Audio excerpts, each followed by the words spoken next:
Good evening, everybody. It is January 25th, 2022, and tonight we are going to be walking around New York City and talking about synthetic derivatives.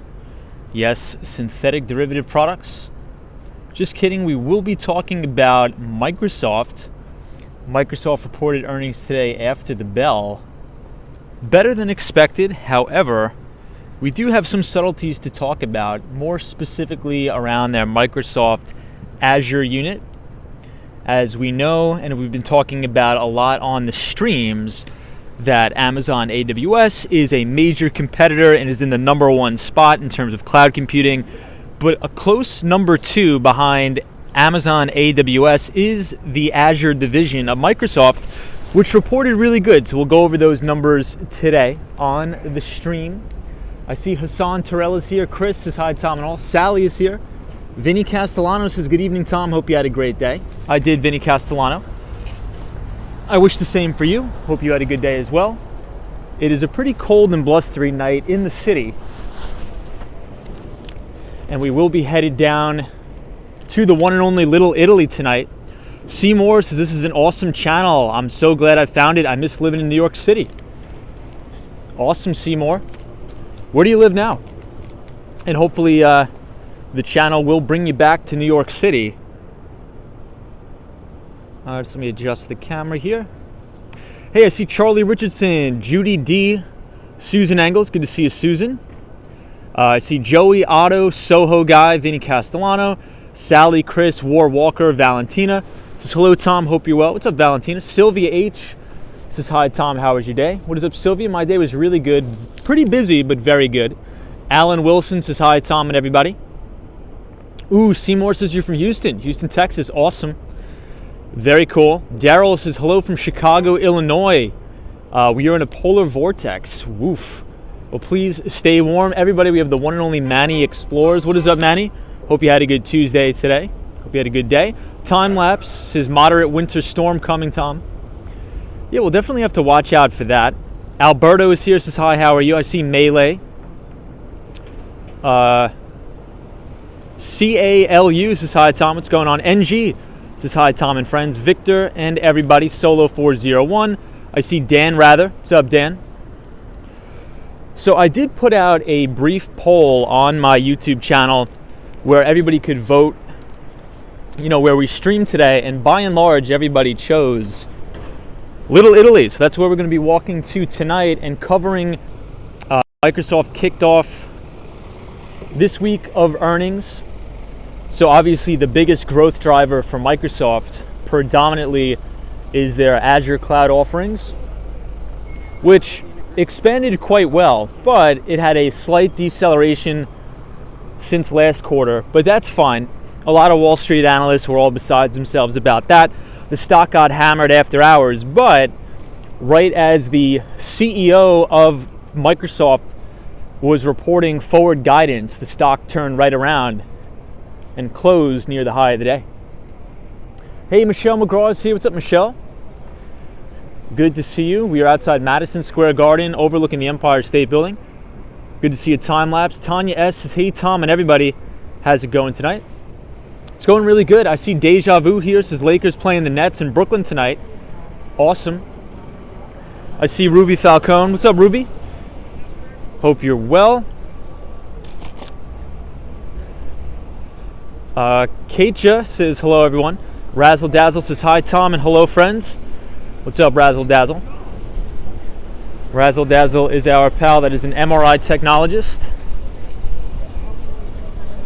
So I do have the microphone tonight, so let me know how the audio is coming in, because it is quite windy, but I do have the microphone. Hey, Manny Explorer says long but a really good walk. Awesome. Valentina says, when are you coming back to Miami? Well, it depends. It depends on a couple things. So I think I should be able to get back to Miami by mid next week. That is what I'm hoping for. But the only thing is, my meetings went a little bit better than expected. So I may have to stick around for a little bit longer. Hey, Eek is here. What's up, Eek? The ABX girl is here. Everybody, if you haven't checked out our pal Manny Explores, please check him out. But yeah, I mean, hoping to be back in Miami very soon, but you know, as the old saying goes, if you have business to take care of, you got to take care of it. NCs is my favorite new show. What is up, NC? Good to see you. Ruby Falcone says the audio sounds fantastic. Art says, hello, Tom. Thank you for the video. Beautiful New York City as usual. Very cool. So one of the biggest themes on the Walks in Wall Street show we've been talking about is cloud computing. So for example, if we think about the largest players in terms of infrastructure as a service, you could think about an Amazon AWS. And the second largest is Microsoft's Azure cloud. But in third place, right behind all of those providers, is Google's Google Cloud Unit. And competition is getting pretty stiff. So let's say if you are in a cloud department as a sales rep, maybe you're an enterprise account executive, public sector, or the like, selling into all these different verticals. You know, the competition's getting pretty stiff to win the business.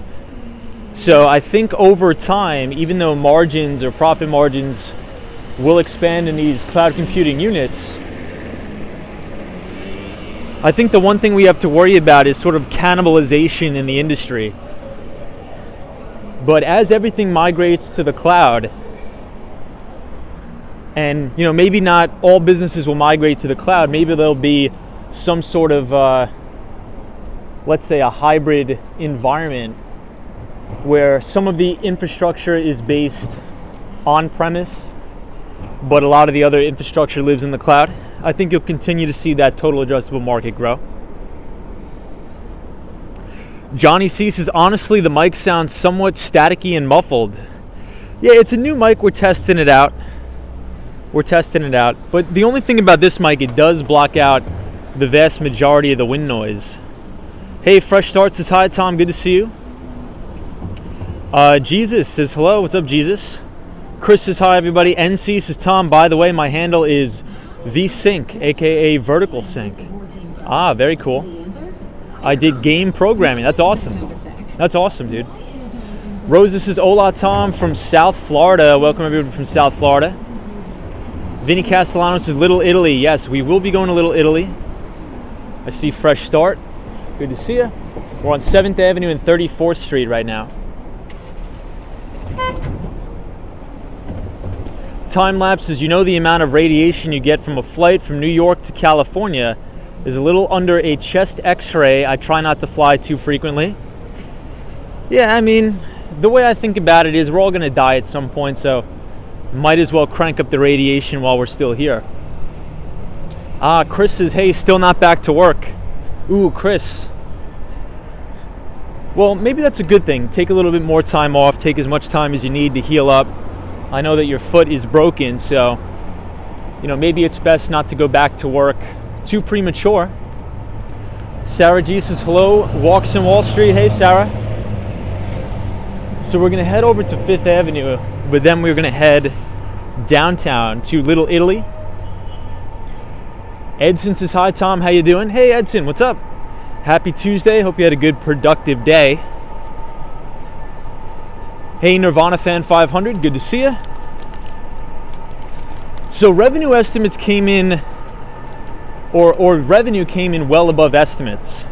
So Microsoft overall, their revenue was up 20% to $51.7 billion. This is a slight easing from the 22% gain it posted in Q1, because if we remember, you know, on the stream we were talking about Q1 earnings. We covered the entire Microsoft earnings in Q1, and that was the fastest revenue growth and the fastest revenue growth quarter in Microsoft's history. So even though Microsoft reported another record quarter of revenue, it did decelerate a little bit, but that's fine. I mean, in my opinion, think about the size of Microsoft, and to continuously be able to grow 20% quarter over quarter, or from the year over year quarter, that's insane. A lot of companies that are small cap, mid cap can't put up those sort of comps that Microsoft does. So that's insane. So Microsoft revenue was up 20% to $51.7 billion, and the vast majority of analysts on Wall Street were predicting revenue of $50.9 billion. So about $1 billion beat on the top line. Pretty good. Pretty good. So we are outside the Macy's here. Hey, CatFan50. This is Forever 21. Mana D is here. What's going on? War Walker says, I know he's freezing. Yeah, it's a pretty cold day tonight, War Walker. Time lapses, you'll pass right by the Flatiron building. We will. We are going to be walking past the Flatiron building. Hey, Fresh Start, thank you so much for the $1 donation. Appreciate it very much. Hey, Brody says, so how many shoes you going to... Ooh, that's a good question. So tonight I actually have my dress shoes on, unfortunately. But, we got to get the miles in. Honestly, when we used to stream on the skateboard, it honestly was a lot worse on my shoes than it is just walking around, so. Mets fan says, be careful, 34th Street is a sketchy area.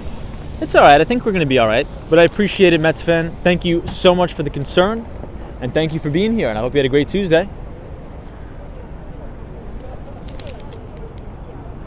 Hey, Ricky Ticky says, how rich do you need to be to live in New York City?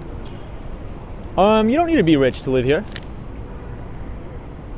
Hey, Michelle McGraw is here. What's going on, Michelle McGraw? And I see 05 from Corpus Christi, Texas. Awesome place.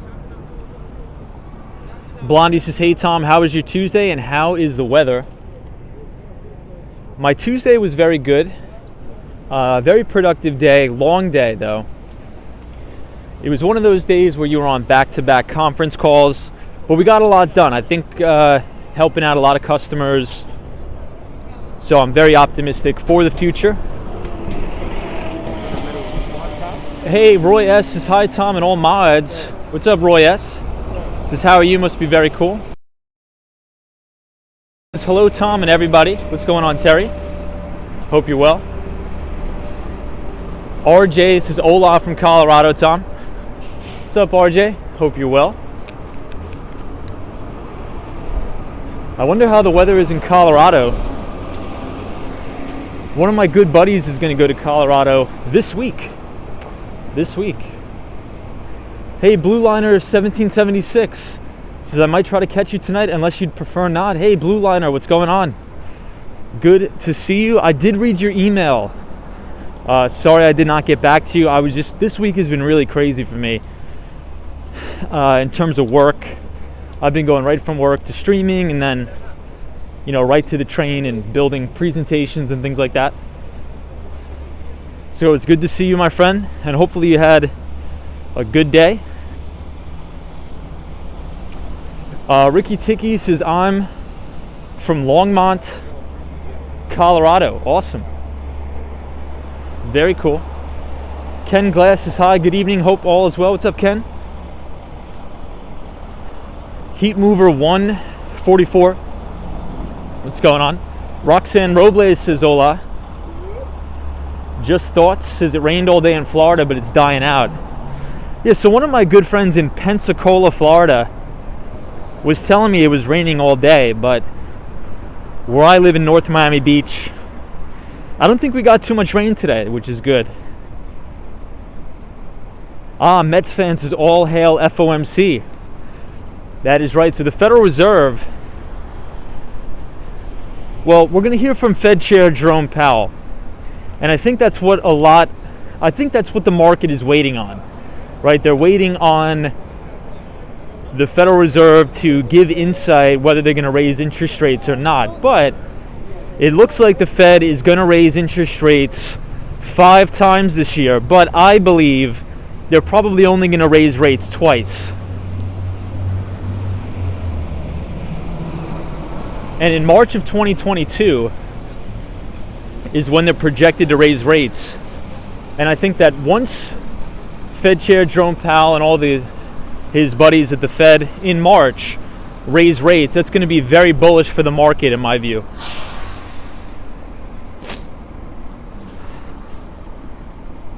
Hey, Thiago says, what's up, everybody?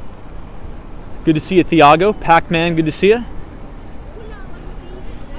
I see Chris, Scott, Lady O. What's up, Lady O? So we'll cross the street and then we'll head downtown. But if you look directly in front of you, you could see the One Vanderbilt building. Diana says, sorry to see you go back. Will you continue to stream? Yeah, we stream 5 days a week on the channel. And MB045 says, hey Tom, Bank of Canada is going to raise rates 100 basis points this year. Yeah, I mean, it seems like central banks across the globe, besides Turkey, are going to raise rates. But, I think that's why the markets have been selling off. The markets have been front running a lot of the interest rate hikes. But this is what the Empire State Building looks like from the corner of 34th Street and 5th Avenue. Hey Rob, what's going on? Says hello from Ohio. Welcome Rob from Ohio, good to see you. Sarah G says what's up. But speaking of Microsoft tonight, since they reported earnings, LinkedIn, which is a Microsoft-owned company, actually has an office in the Empire State Building right here. And as I was on the Microsoft conference call today, they signaled that LinkedIn had its highest engagement quarter ever. So there's been more engagement on LinkedIn this quarter than any other quarter in Microsoft's history. So a lot of people don't know that, but Microsoft does own LinkedIn.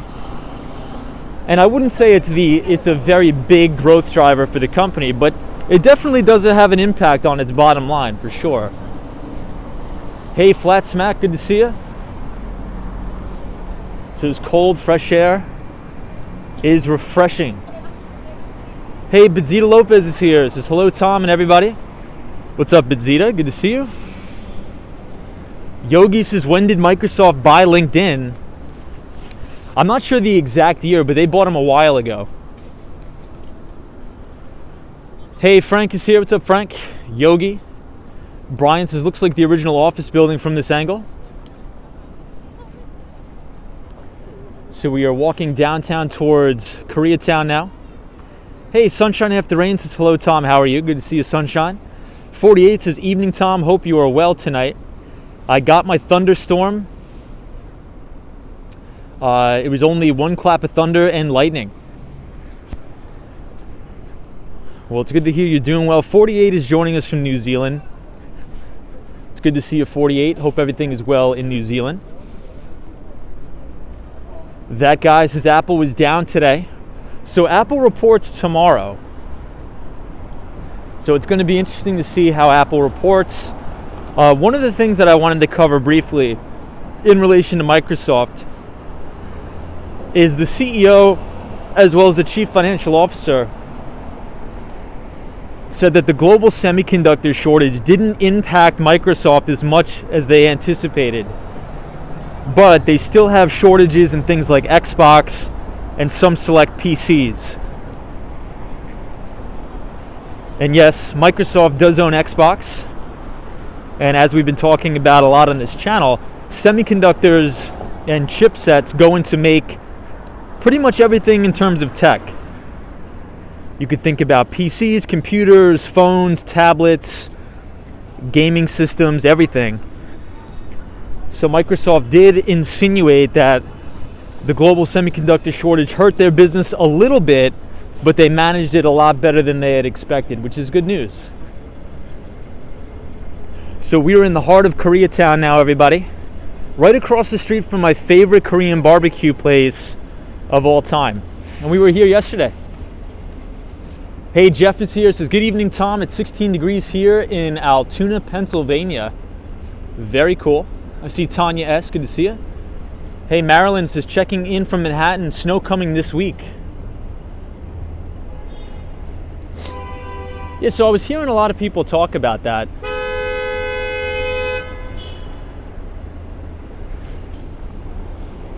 Canyon says, do you own a condo in North Miami Beach? I own a house. Sarah G says, I used to enjoy Xbox years ago. So check out the view of the Empire State Building from this angle. It looks amazing. Hey, Paul, good to see you. Paul says, hey, Tom, I agree with you on 2 interest rate hikes. We got the Swan in here. What's up, Swan? Hey, Marty Lewis says, hello, Tom and everybody. Good to see you, Marty Lewis. Hey, Red says, I'm from Altoona, Pennsylvania also. Hey, cool. We have a lot of Pennsylvania folks in the chat.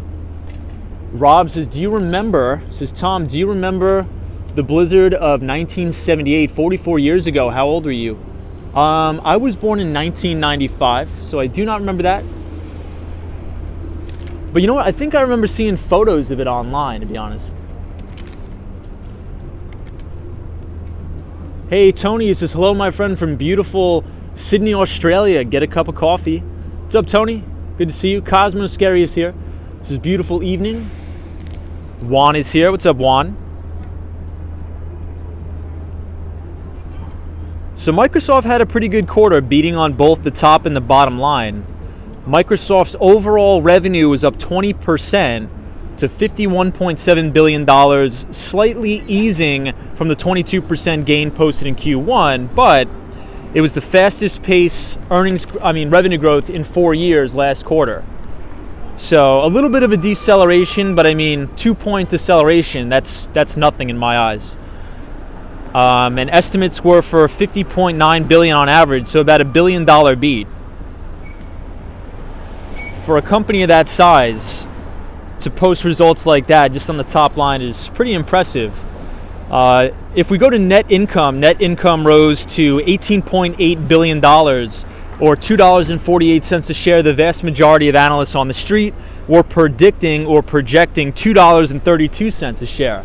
So Microsoft also beat on the bottom line, mainly driven by expanding margins in their cloud, Microsoft Azure cloud unit. And they said if it weren't for a new accounting practice, net margins on their Azure cloud unit would have actually expanded even more by about 3 points. Hey, Brian says, what's everyone's go-to coffee? So for me, I like cold brew with half and half, in my view. What about you?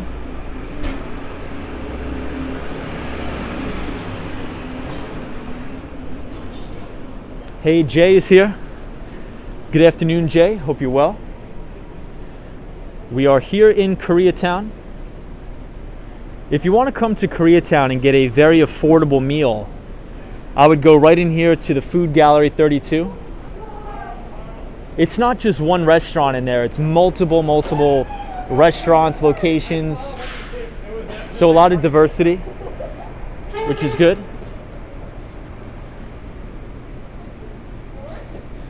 And you could also see a little bit of the Empire State Building from here too. Canyon says, Tom, I wish I had bought Tesla 5 years ago when somebody was touting them on YouTube. Brian says, hey Tom, what's your analysis on the big jump in the major stock indices today? We had a little bit of a bounce, I think, off of anticipated earnings, but for sure, I think we're seeing a little bit of institutional buying here. But as I said yesterday, in my longer term retirement account, so my Roth IRA, I did buy the major indice, which is the S&P 500. I have a Vanguard S&P 500 index fund in my retirement account. But in my actively managed long-short portfolio, I did not make any new buys. I will only make a new buy once we get a follow-through day.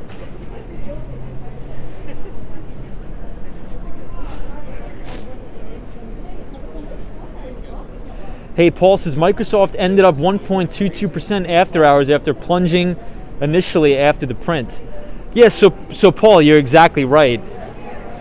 So Microsoft reported earnings, and once all the analysts saw the report at face value, the stock got clocked. This thing got hammered. I think it was down like 4 or 5%, Paul. Correct me if I'm wrong. But, one of the things we talk about a lot on the stream is forward guidance.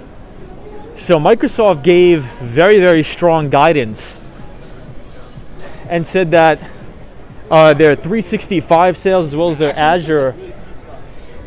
Azure sales are going to be higher than normal in the next quarter.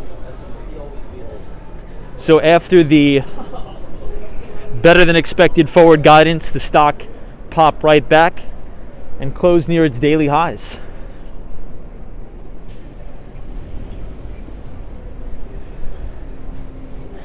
British Gray is here. What's up, British Gray from Tampa, Florida? Good to see you. Sabrina Fair. What's up, Sabrina Fair? Mike says, if there are no surprises from the Fed tomorrow, do you think the markets will turn upward? Yeah, so I think that's a good question, Mike. I actually am under the impression that if the market understands that the Fed is going to start to take inflation seriously and actually start to raise interest rates, I think that stocks will respond positively because, there's one thing we have to take into consideration. Just let me show you H Mart real quick. H Mart's one of my favorite grocery stores ever. Had to plug H Mart real quick before we talk about the Fed.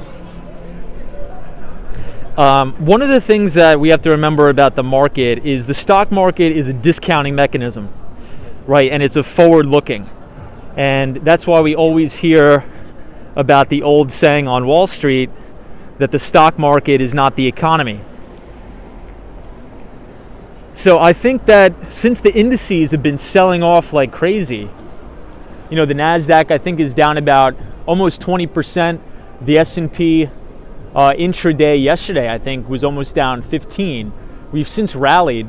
So I think if the Federal Reserve is open and transparent with investors tomorrow and they say, hey, we have to get inflation under control, we're going to raise interest rates in March, I think the stock market's going to respond positively because a lot of those rate hikes, in my opinion, I think are priced in. I think if we look at the statistic, it's something like 45% of all the stocks in the NASDAQ are below their 200-day moving average. That means these things are down like 60 or 70% already. So they've been getting hammered. Hey, Ken Kramer is here. What's up, Ken? Good to see you. Says AMD makes the semiconductors for the Xbox and PlayStation. Very cool. Hey, Jeff says living East End area now. Sabrina Fair, what's going on? Square Bet is here. Good to see you, Ken Kramer. Lady O says, Tom, how is H Mart? I like H Mart. I shop there a lot.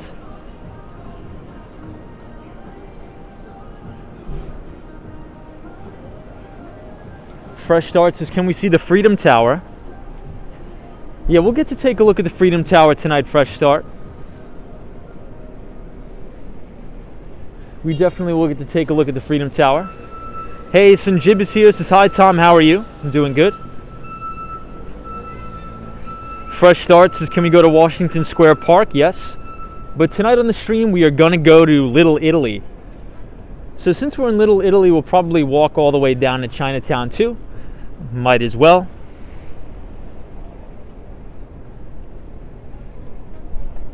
But we are here, West 72nd Street, Korea Way in Koreatown. Helen says, good night from Brazil. NNB 045 says, what did you eat tonight with your clients? So NNB 045, I actually didn't go out to eat tonight with my clients. That was last night. But today was just busy. It was just a busy day. but it was a very good day. Have you ever had a day at work where you're so busy, but you have that optimal amount of stress and you just feel like you're getting so much done? That was sort of like what happened today. Like the appropriate amount of stress. It was busy all day. But it was one of those days where it was so busy, but you had an optimal amount of stress, which was good. Hey, Laura says, hi, Tom. What's the usual schedule for you to go live? So, Laura, we try to stick to a set schedule, but it really just depends on when my work day ends. But I would say anywhere between 7:30 p.m. all the way to like 9:30 p.m. is when we start streaming. Right around there. Brian says, do you like Korean barbecue or Korean tofu soup? I'd say both. But you know what, Brian? Every time I go to Korean barbecue, I get the kimchi jjigae, which is kimchi stew, and it is phenomenal. Very good. Yeah, Lady O says, yes, I love having a packed work schedule. It makes the day go by so much faster. So true. Hope you had a good day, Lady O. Hey, Shot by Scott is here. Shot by Scott is a great photographer from the 305, Miami, Sunny Isles Beach. Nirvana Fan 500s is not only too much, I hate my job. Oof. We'll get a new job. The job market's great. I'm sure you're going to be able to get a great job. Tommy C says, hey, Tom, what's up with General Electric? Bought 24 shares before back split. Ouch. Yeah, I mean, I would never buy a company like GE. You know, Larry Culp, even though good CEO, but you know, so one of my good buddies who runs a hedge fund, Jim Ropel, he sort of explains it to me like this, and it really resonated with me. He's like, money you invest in a company, you know, is your hard-earned money. So you want to be able to identify a company to say, hey, does this particular company deserve my money? You know, does it have the it factor? Right? General Electric, there's no it factor there. They're not producing any new and innovative product or service. You know, it's just a utilities company that has multiple different units that are not profitable. Right? So I would much rather put my money into a company. You know, I'm not saying this as you should do this, but for example, like tonight, Microsoft shot lights out on the quarter. You know, it's growing at a compounded annualized growth rate well over 25%. So why would I put my money into GE that has decelerating sales, decelerating earnings, narrowing profit margins, when I could put my money into an innovative company that is generating a ridiculous amount of free cash? Right? So that's sort of how I think about it. And he was like, does this company deserve my money? Is it innovating? Is it investing money into research and development? Does it have new products that are coming out? Does it have new services? You know, GE is just, I mean, not to say, I'm not trying to dump on GE, but there's no innovation there. Hey, Diane says, after working for 30 years as an academic advisor at a college, I'm retiring in November. Oh, Diane, that's awesome. Congratulations to you. You deserve it. And enjoy your retirement. Diane, that is so cool. That's awesome. Hey, Chris Hansen is here. What's up, Chris? Canyon says they make the best jet engines. That's debatable. That is debatable. But they do make jet engines. Square Bet says, buy index funds. 80% of money managers underperform the indices. That is true. So I think we have Audi R8 in the chat. So I think this is an Audi R8 for our pal Audi R8. Hey, Jason FTO says, hola, what is going on? Hey, Joey says, hey, Tom, how's it going? So everybody, Joey in the chat, he actually owns a coffee company. So if one of the moderators or Joey, if you want to put the link to your coffee company in the chat for everybody to check out, definitely check out his coffee company. It's awesome.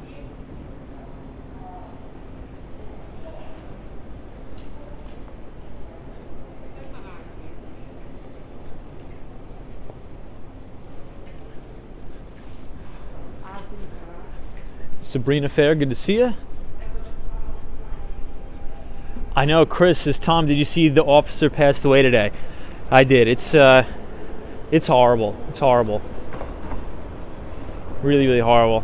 I mean, I've been trying not to watch the news too much, but you know, New York has been hit with an unfortunate past couple weeks. But yeah, there was 2 police officers that unfortunately died. It's really horrible. But we do support the NYPD on this channel. We back the blue here on the Walks on Wall Street channel. Yeah, so I think I'm seeing people in the chat drop the link to Joey's coffee company.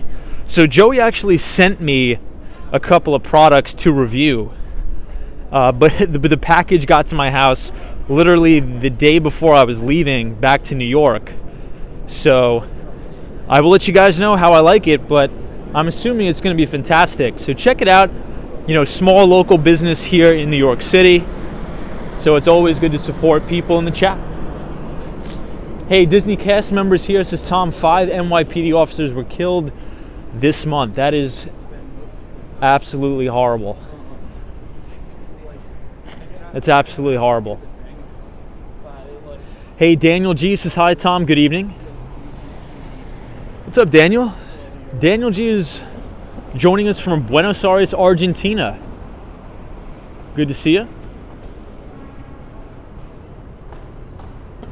Yeah, Canyon says the news is depressing.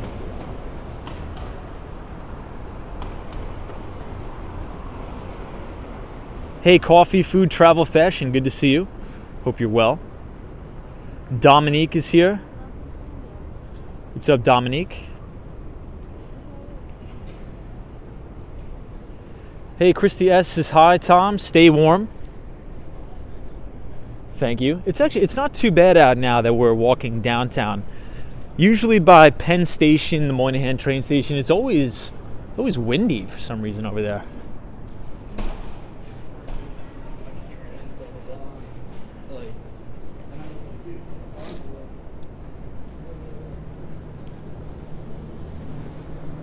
Hey, Rita says, do you think New York City can still bounce back? Yeah, I'm very long-term bullish on New York City.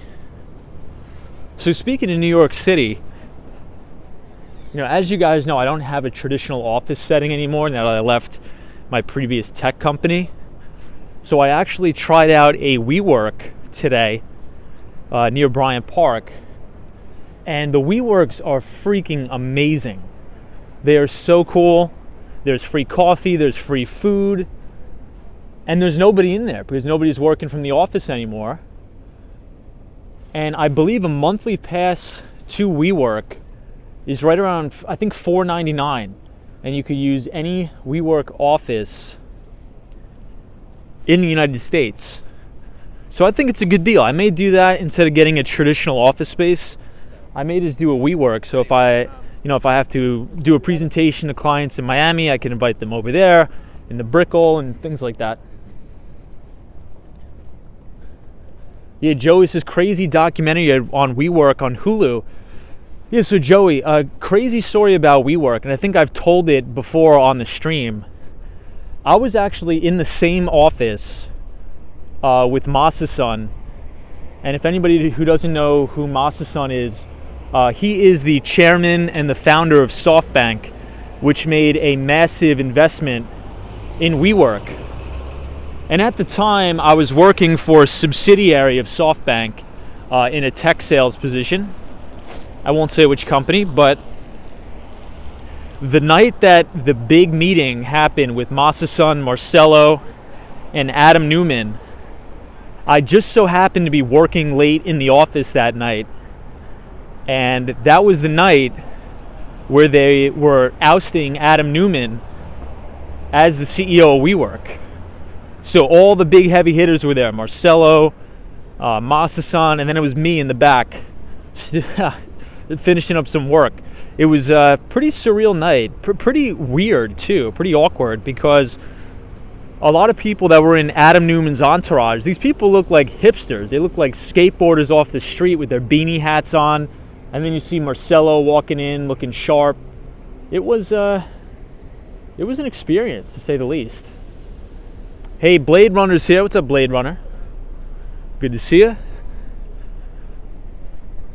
So we are walking past Italy, and we are going to have a really good view of the Empire State Building as we pass Madison Square Park and the Flatiron.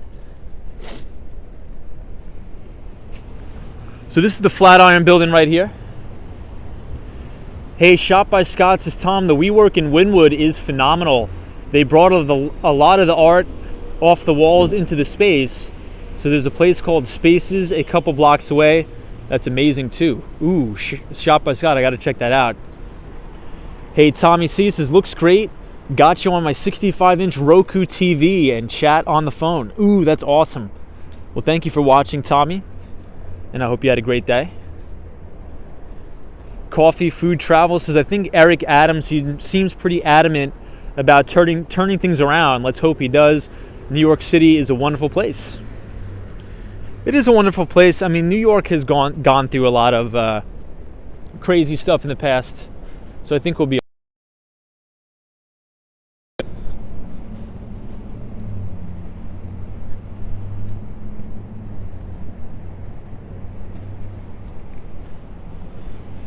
Blade Runner, good to see you.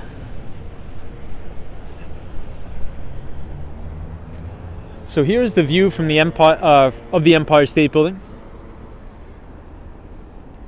from the Flatiron Building. SD Rob is here. What's up, SD Rob? Good to see you. Enzo says, hi, Tom. Can you give us your opinion on the relation between tomorrow's Fed news and the price of Bitcoin? I mean, I think it just has to depend with risk-on assets, right? So if the Fed... hold on, just let me cross the street. I want to make sure I don't get hit.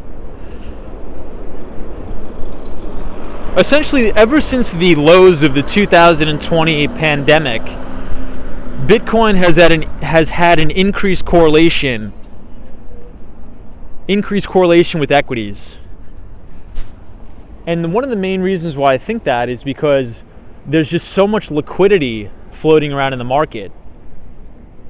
Because the Fed just printed a bunch of money, so money just doesn't go to money heaven. It has to go somewhere. So it went into the equities market, it went into the cryptocurrencies market, it went into Bitcoin. So what they're doing now is they're tapering, right? The Fed is expected to stop buying mortgage-backed securities, stop buying U.S. Treasuries, and taper. So I believe the market overall is front-running that tapering activity. Hey, Pamela says, hi, Tom. Good to see you, Pamela. Lil Banks says, Tom, thoughts on NFTs? I think the vast majority of NFTs are nonsense, in my opinion. I think the very, very vast majority of that stuff is just all speculative activity. But I do see real use case and utility about verifiable ownership of, let's say, digital assets. So if you're a content creator, if you're a musician, I think it'll allow you a way out to break away from record labels and things like that. But I think people that are just selling, pictures of birds with, blunts in their mouth is probably not a wise investment, in my view. I could be wrong, but I would never personally buy something like that.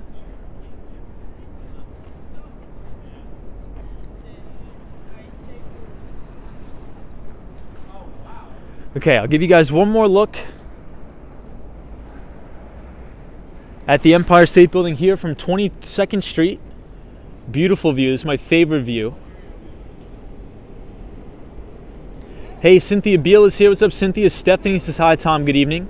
Remote Post says, I used to work at 28th Street and 5th Avenue. Awesome. Yeah, Sabrina Fair says, I work remote, almost never disconnect. Hey, Juan says, hey, Tom, future's up. Do you think the selling is over? You know, I'm not sure. I really think the market is looking forward to seeing the rest of the earnings roll out.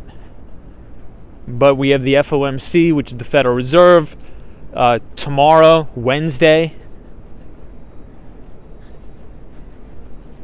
But there was definitely a lot of institutional buying. I mean, if you look at the volume on Monday, volume was absolutely rocking on Monday in the financial markets.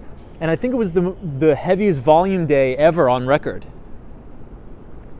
Hey, Horatio Snipes says, take us to Grand Central Terminal and warm up. So we have to go to Little Italy tonight, but maybe we will hit Grand Central on the way back. Hey, Photos from Around New York is joining us. What is up, Photos? 48 says, thank you, Tom. Love the Empire. Hope you're well, 48. Remote Post says, Tom, this is my old stomping ground.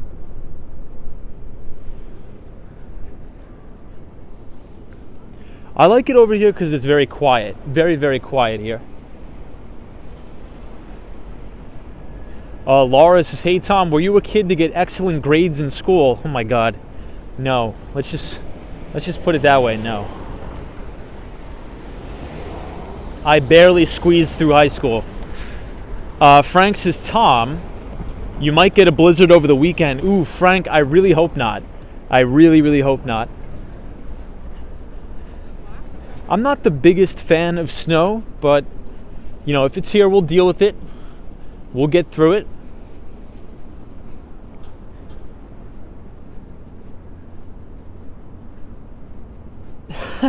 Rob says the Empire State Building looks like a syringe. Oh my God. Gloria Mills. What's up, Gloria Mills? Says, hi, Tom. VM.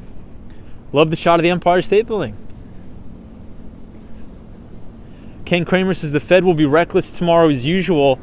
They've created these issues with cheap money. Yeah, I mean, you know, the Federal Reserve, there's a lot of speculation that the Federal Reserve intentionally acts maliciously. And I've sort of been on and off about that. There's times I'm like, yeah, the Federal Reserve is evil. But at the end of the day, I don't know. I'm not a fan of central banking at all. Let's just say that. Not a fan of central banking at all. The only thing that money printing does, it is exacerbates the wealth divide in the country. That's the only thing it does. So if you want wealth inequality, if you want the rich to get richer and the poor to get poorer, well, then you should love modern monetary theory.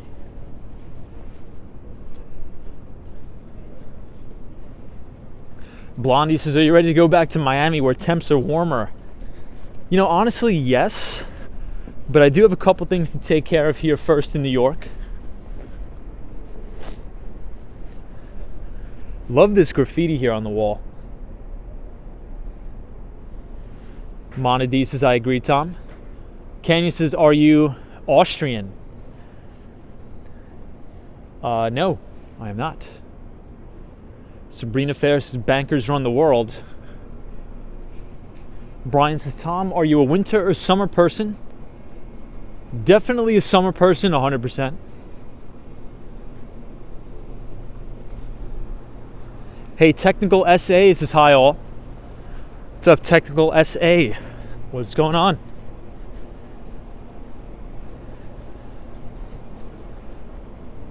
Hey, Mr. Seabutter says, wow, New York is so much quieter than Miami. Well, I think that, you know, a lot of the live streams or a lot of the videos you may see about New York mainly happen in Midtown Manhattan, right, where everything is crazy. There's Times Square, there's so many people. But here, it's not like a big tourist attraction. We're on 18th Street, right? So usually after about 5:30 or 6 o'clock, especially in the winter, there's nobody below 34th Street. or at least almost nobody. So New York is still packed, but it's just, this is more of a, I would say, a residential neighborhood as opposed to Midtown. Hey, Brian says, Tom, do you think e-commerce giants will grow more this year? Absolutely. I do think so. Terry P.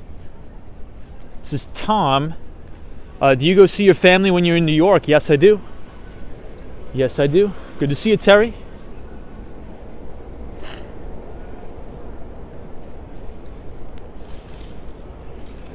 Oh, you're talking about like an Austrian economics. I thought you meant like, yeah. Hey, Lee, what's up, Lee? This is only fools will go out in this weather. Lee, what's up, man? Good to see you. Hope you're doing well in Miami. Sam Pods says, Tom, why are there so many TD banks in New York City? I don't know. I think there's a lot of banking options here because there's a lot of diversity.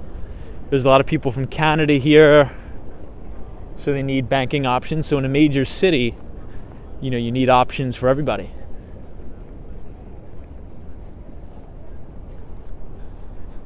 So now we are in Union Square Park, coming up on 14th Street, making our way down to New York University, NYU.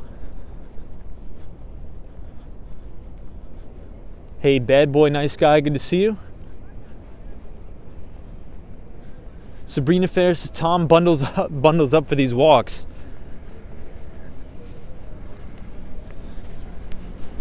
It's not bad. I could deal with the cold as long as it's not windy. Hey, Jonathan Francis, good evening, Tom. What's up, Jonathan?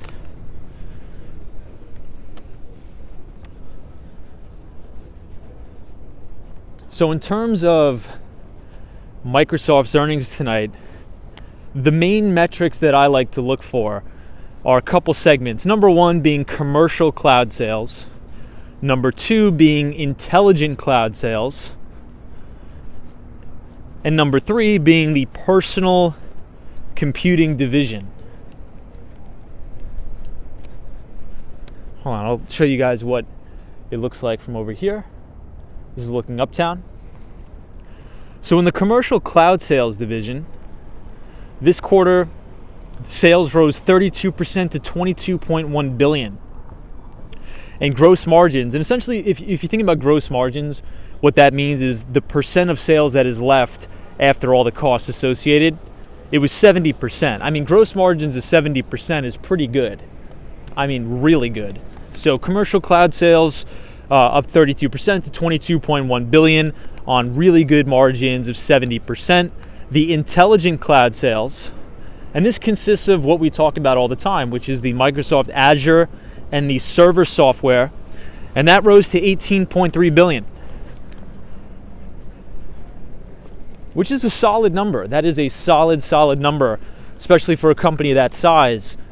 And we continue to see Azure eat into the market share of Amazon.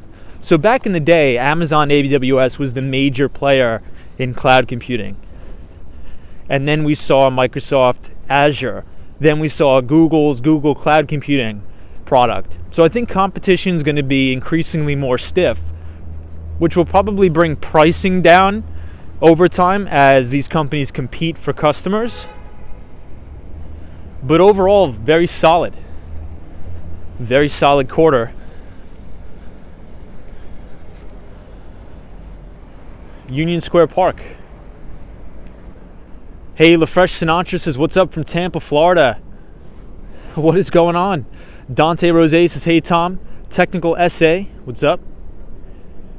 Green Suburban says, hey, Tom, what is the name of the building with the yellow top? I'm not sure of. I know which one you're talking about. We just walked past it. I'm not sure that exact name of that building. But here's another shot of the Empire State Building from here.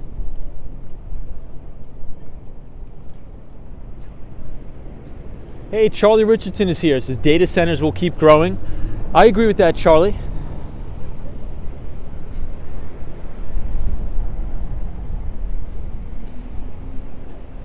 Okay, now let's get back on Broadway. Now you guys are going to be able to see the one and only New York University. Hey, Hunter. So what's up, bro? What's up, Tom? What's for dinner? So I actually ate some Korean chicken for dinner tonight. Very good. Yeah, NMB 045, I saw that on Bloomberg. So NMB 045 is talking about research and development. And I think it's very important for long-term sustainable growth at a lot of these tech companies. If they want to grow sustainably, they need to invest money in research and development, or R&D. But a lot of times analysts on the street can get very short-sighted, and they could say, you know, we're not going to buy this stock, or we're going to sell this stock and assign it a bad rating, because they're taking their profits and putting it towards research and development. And they would rather have that profit be distributed to shareholders or something like that. But I think those analysts really don't understand what it takes to run a business, because if you want to stay ahead of the game and you want to stay innovative, you need to invest your money as a company into new products and services, making your products better. So I think the percentage of your revenues dedicated to R&D is a very important metric to watch.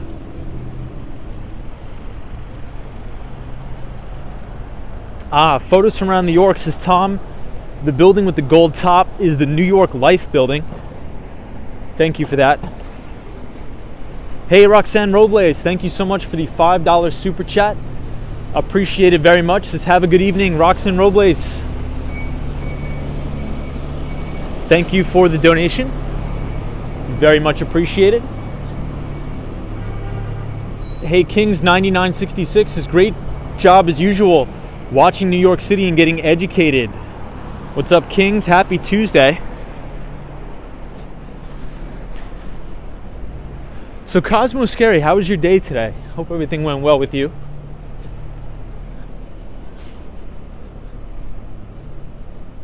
Shot by Scott says, Washington Square Park is the best park. Agreed, Scott. Well, actually disagree. I mean, I love Central Park. Central Park's probably the best. Hey, Cat B says, hey, Tom. Here in Canada, the news keeps talking about the market bubble bursting. Well, I mean, I think every single news organization always talks about another cataclysmic stock market crash or real estate crash, because that's what's going to garner views. Hey, Trinidad Music says, your material matters as the world turns lazy. Trinidad Music, good to see you.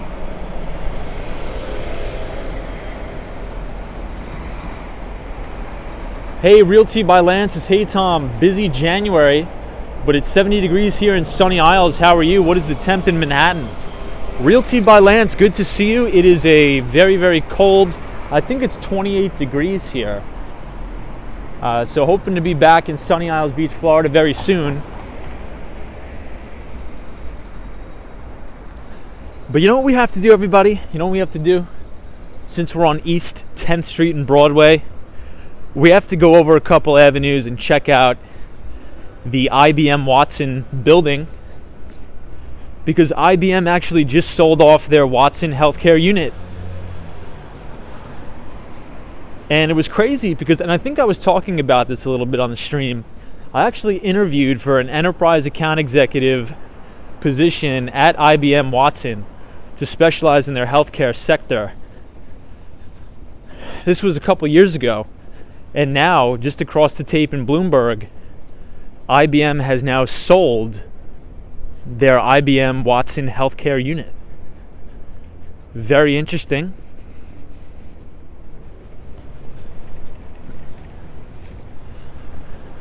So a little tip about New York. You know it's cold in New York when there's nobody on the street.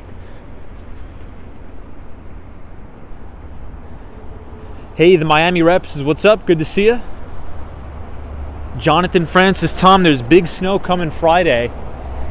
So that's what everybody's been saying in the chat, that there's going to be big snow. Cat B says, Tom, they also say your generation has never seen the market go down and that your generation is a bit naive. What do you think about that? Yeah, I understand that. I definitely do understand that. But what I also would say to that is we have to understand the environment we're in. And we are in an environment of artificially low interest rates, easy money, and central banking.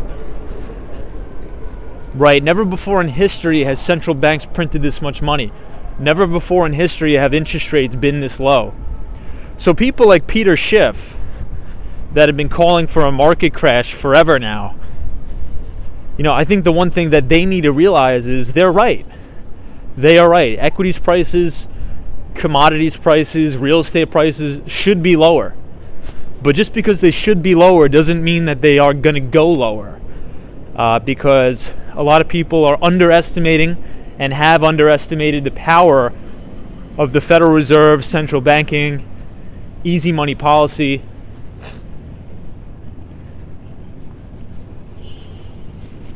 But I completely understand. And I think they're right.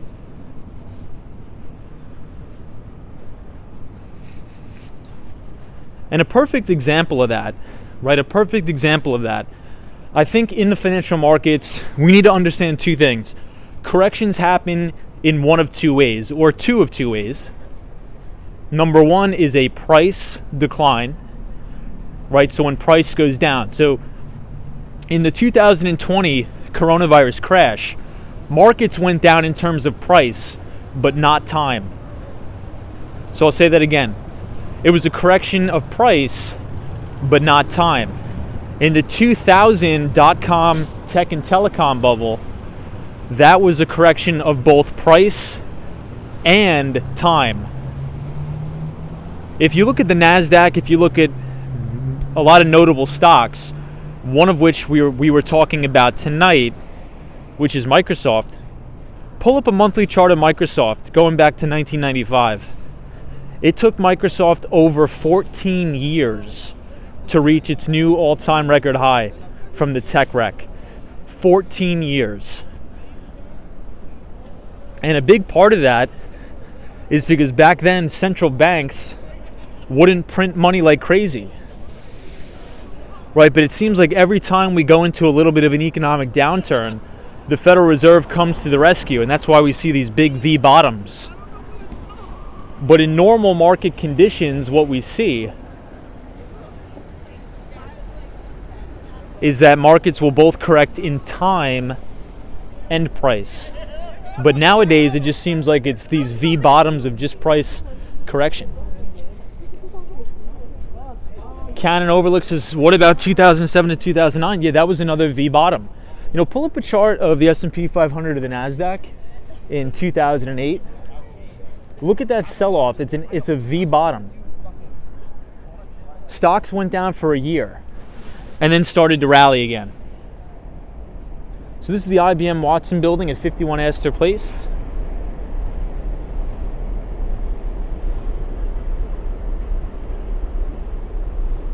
Hey, Andreas A. says Tudor Investments office is in the CVS building. Yeah, so Paul Tudor Jones, I think Two Sigma is in a couple buildings over from here as well. Hey, Ron says, good evening, Tom. -2 degrees here in Illinois. Yikes. That's freezing.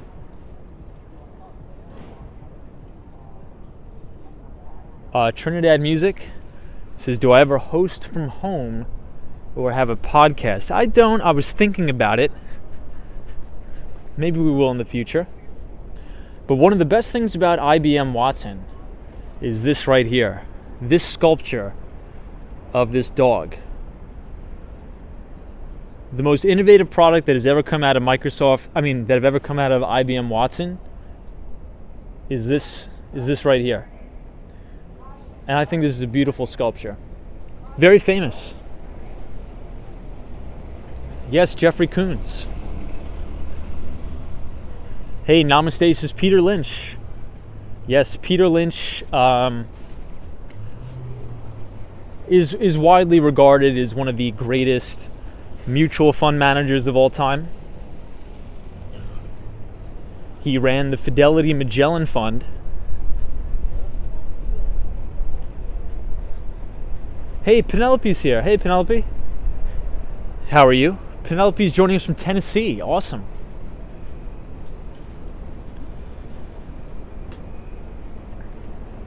Realty by Lance says that's gorgeous, Tom. Yeah, that building is, or that sculpture is amazing. It's a balloon dog. Very cool.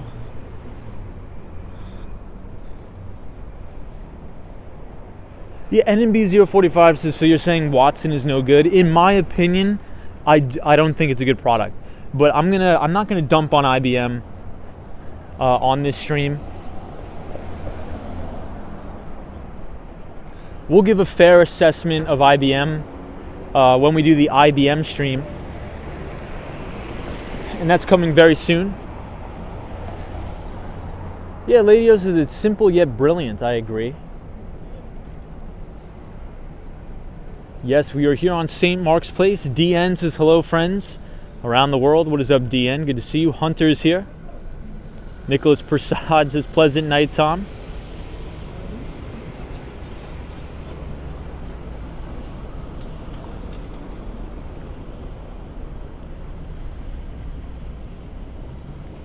Yeah, Ken Kramer, I think that's a great I lost the stocks are worth what the other buyer is willing to pay for it. I think there's a lot of truth to that. Hey, Neil Peterson says hello from Brooklyn. Good to see you.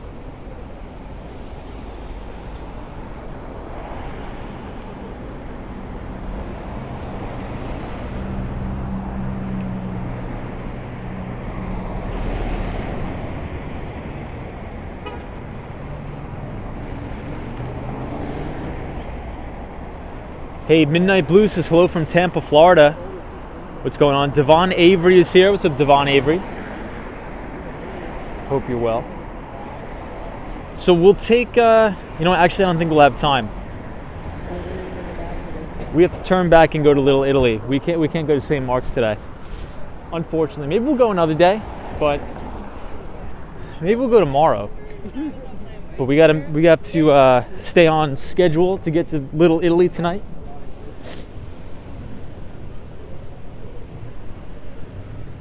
Hey, Pat Watervlog says hello, Tom. Good to see you. What's up, Pat? Hey, Midnight Blue, thank you so much for the $1 donation. Thank you for supporting the channel. I appreciate you very much.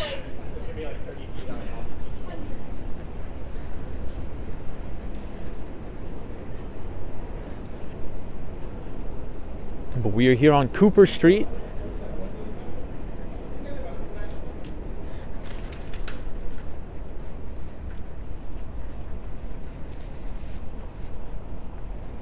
Next to the Cube.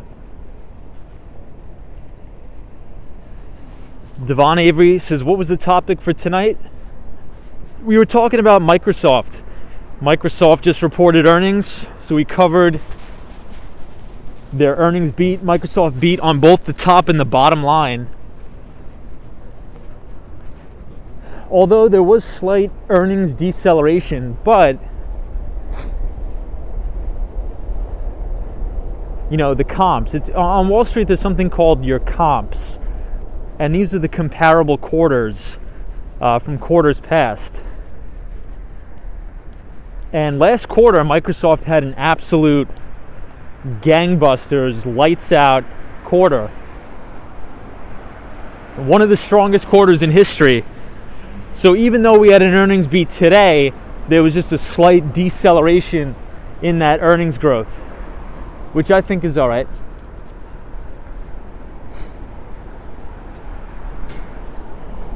You went to Cooper Union during high school. Very cool, very good school.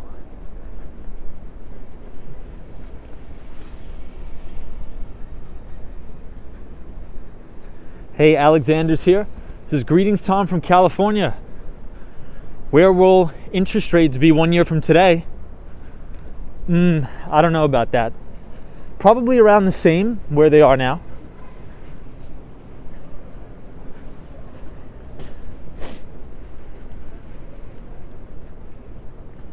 Cat B.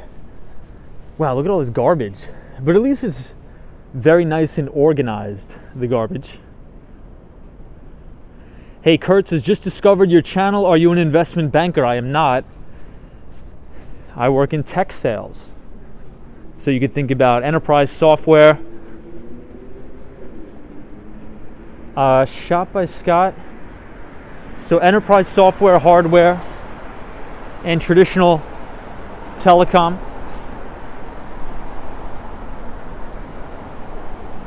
Wow, Shot by Scott says that balloon dog sold for $58 million in 2014.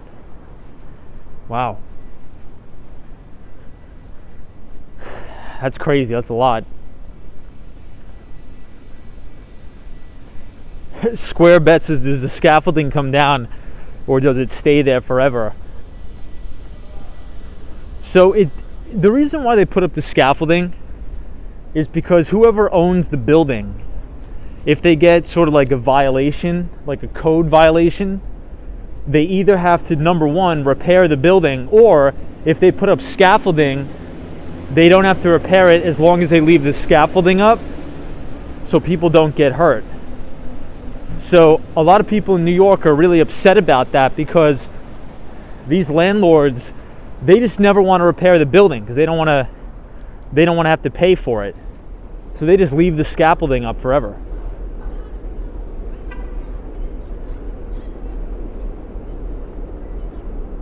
Yeah, Random Foxy fan says scaffolding is a big L. Alexander says Phoenix real estate prices are up 35%. Bubble alert in 2008 all over again. Yeah, I don't think so. And so the reason why I don't think so is because, just because prices are going up doesn't mean that it's a 2008 scenario. So what happened in 2008, and the reason why it's so different to what's going on today in the real estate market, is because back in 2008, the underwriting and the lending practices on the street were egregious. You were having, teaser rates, which is essentially a very low interest rate at first, but these are not fixed rates, right? So I'll give you an example. When I just bought my house, I got a 3% fixed rate. That means if interest rates go up, it doesn't matter because my mortgage is locked at 3%. But what happened in 2008 is the vast majority of people who are getting loans, and a lot of the times this was all unethical practices, by the way. A lot of people were getting teaser rates with adjustable rate mortgages. So when interest rates go up, the interest rates on their loans also went up. So their mortgage payments went up an unbelievable amount, and these people didn't budget for that.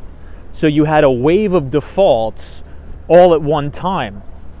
And that was just one of the reasons, right? That was just one of the reasons. We could talk about, collateralized debt obligations, CDOs, synthetic derivatives ad nauseum, and which we actually dedicated a stream to how synthetic derivatives were actually created in the first place, which we can go into. I have a good friend who works at Citi who actually specializes in synthetic derivatives and derivative products. But another thing you had during 2008 is the qualifications to be able to get a loan were laughable. A lot of these banks during the underwriting, let me cross the street. People always fly like 200 miles an hour here. So a lot of the times, if you were applying for a loan, they didn't even check your income. They didn't check your credit score. They didn't verify you had a job. So people were getting these jumbo mortgages and they didn't even have any verifiable income. So if you compare that to now, the lending standards are really, really strict. I mean, I think the data from JP Morgan just came out on their latest earnings report, And the average credit score for somebody getting a mortgage now is over 750. That's crazy. That's a really, really good qualified candidate. And also what you're seeing in the housing market now is a lot of people are putting down healthy down payments. You're seeing 25%, 20%, 50% down payments, and even all cash offers. So in order for there to be a 2008 type scenario, you need to have an extreme amount of defaults all at the same time. And that's just not what the data is showing right now. The data is showing that the vast majority of people buying are qualified and can actually support the loan.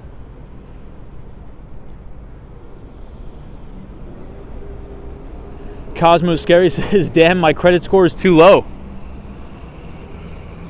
D Wood says people were blamed for the 2008 crisis. I don't think they were. I think the vast majority of investment banks were blamed.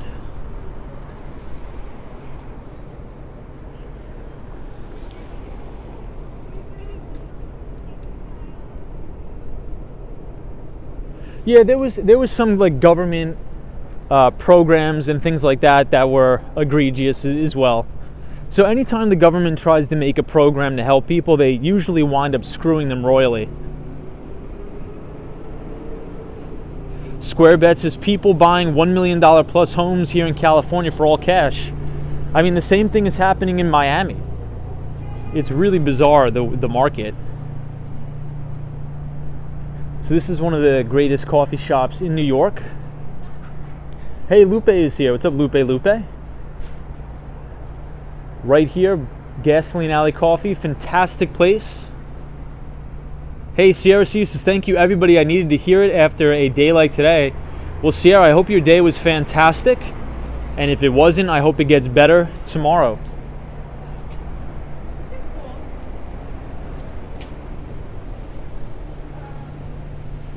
But right now we are in NoHo. Lupe says, I love the smell of coffee, but I just don't drink it.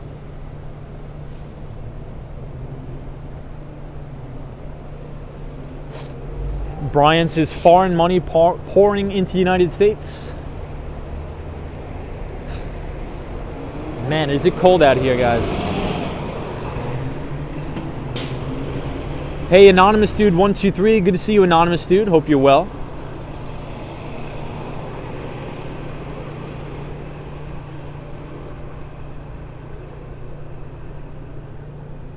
Yeah, Joey says, people getting $1 million loans without the appropriate income and buying homes at the max of the loan limit. Yep, not good. I mean, when I applied to get a loan just recently, it was almost impossible for me. It was really crazy. Okay, so now we are in NoHo. We're headed to Soho.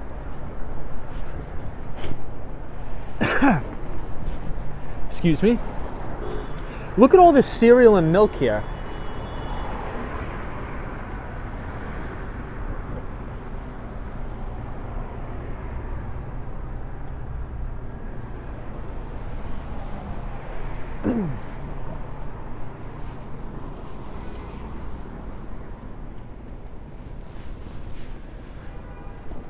All right. We're crossing over East Houston Street.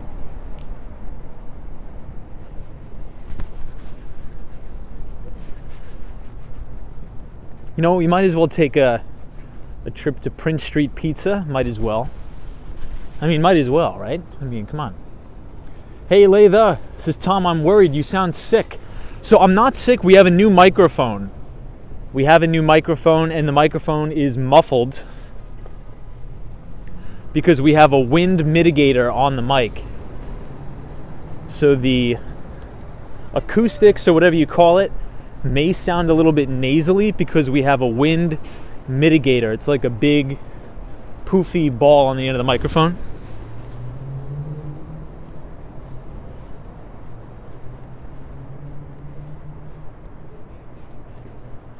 Hey, 14 is here. What's up, 14? Good to see ya. We are walking to Little Italy tonight.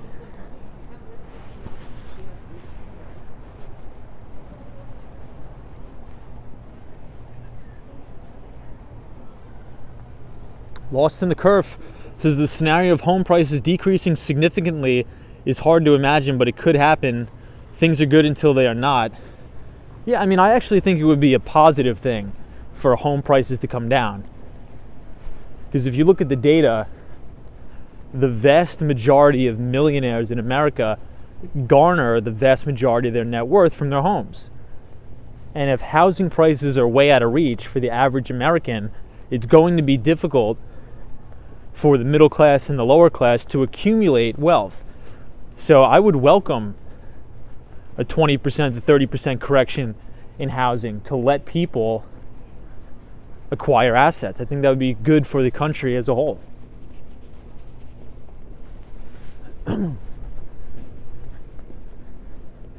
Hey, Juan says, good evening, Tom and chat. What is up, Juan? Good to see you. Brian says, I hope the housing bubble will burst. Okay. Mulberry Street, Pine Street.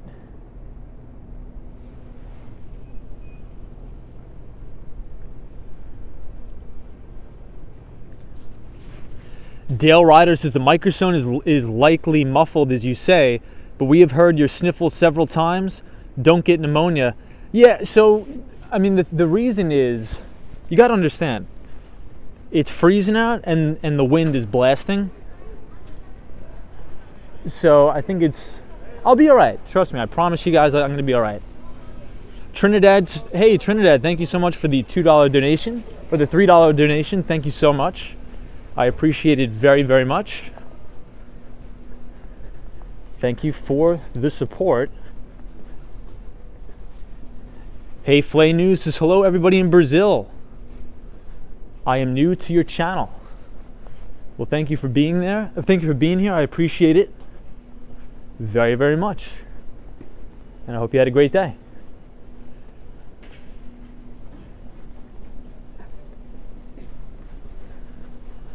I like this street because it is very, very quiet. Jonathan Francis, Tom wearing a double mask. So we do triple masks. Anytime I'm outside, I'll always remove one of the masks and just only do a triple. But inside, I usually just keep the 4 masks on. But outside, I think the risk is a little bit lower, so I just revert down to 3.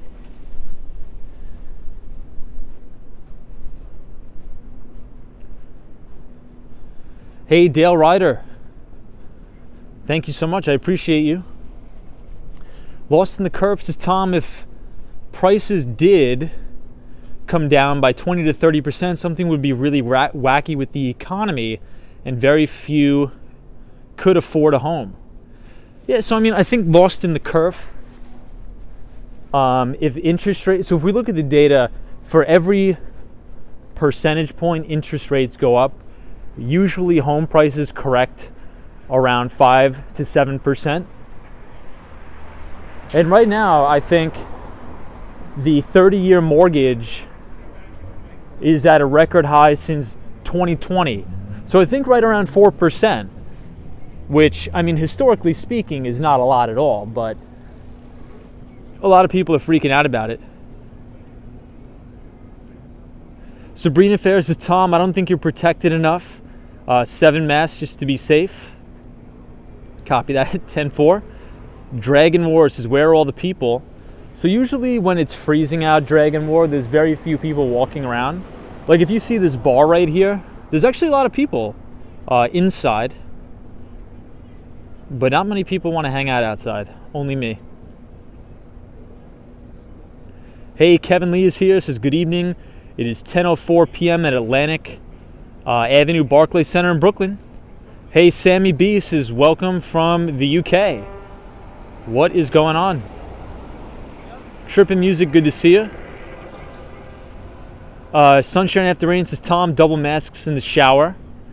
You only need, I mean, if you're going to take a shower, you only really need 1 mask. But, you know, if you double mask in the shower, you know, you're still welcome here on the chat. Hey, thank you so much for the $10 donation. I appreciate that very much. This is Gone. Says, thoughts on Jersey City for the view. Love the content. So you know what? Well, first of all, thank you so much for the donation. I appreciate it. And Jersey City is actually really beautiful. So I'll tell you a quick story on Jersey City and Hoboken. So during the 2020 pandemic, I was living in Manhattan and everything was closed. You couldn't eat inside, you couldn't do anything. So a lot of my buddies, we would all take the train and go to Hoboken and Jersey City. And at the time, I've never been there, but it completely changed my whole perspective on New Jersey, and I actually loved it. Hoboken, New Jersey is a great town. Jersey City is a great town, and it's beautiful there. So I give it a thumbs up. But the only time I've ever been there is during the pandemic, and it was great. It was a great town, a really good town.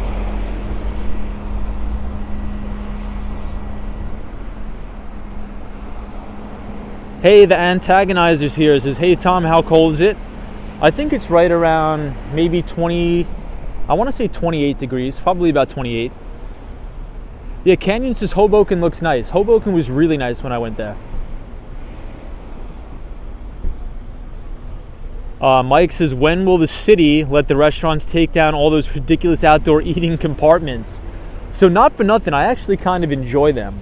You know, there's some city blocks where the outdoor dining actually looks quite nice. A lot of the times in the spring and in the summer, I actually now prefer to eat outside, as weird as that sounds. Coffee Food Travel says, visited Jersey City for the first time last year. It was awesome, good vibe, and nice people. Yeah, it has a very similar vibe to, I want to say, has anybody ever been to Rockville Center on Long Island?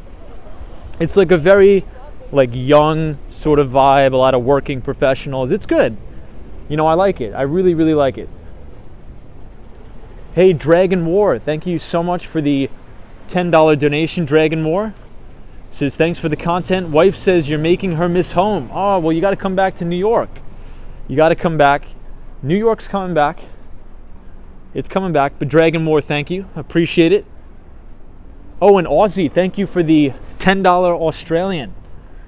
Appreciate that very much. Thank you, everybody, for supporting the channel. I appreciate it. It does mean a lot to me. It helps keep the streams going, keep the content pumping out. So we made it. We are here in Little Italy. A very quiet night on the corner of Broome Street and Mulberry.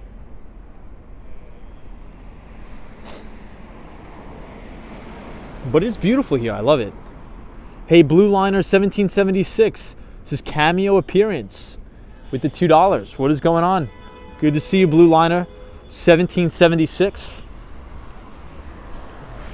So I think Blue Liner 1776, well, he sent me an email and he said he actually made the transition from finance to law enforcement. So definitely appreciate everything you do.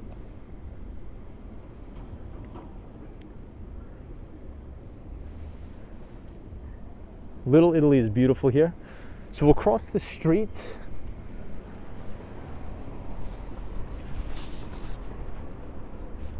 Hey, Great Walk is here. It says, hello from Argentina.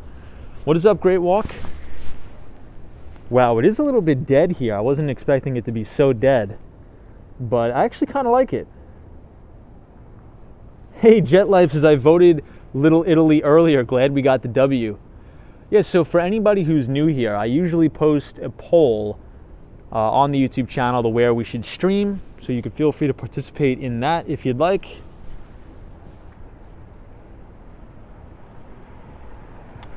Yeah, somebody says it's pretty though. It's beautiful down here. I like it.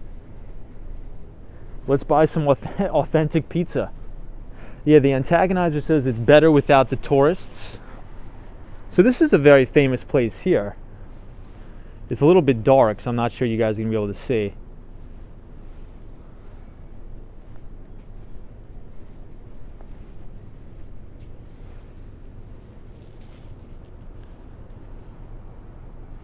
Hey, Otto is here. What's up, Otto?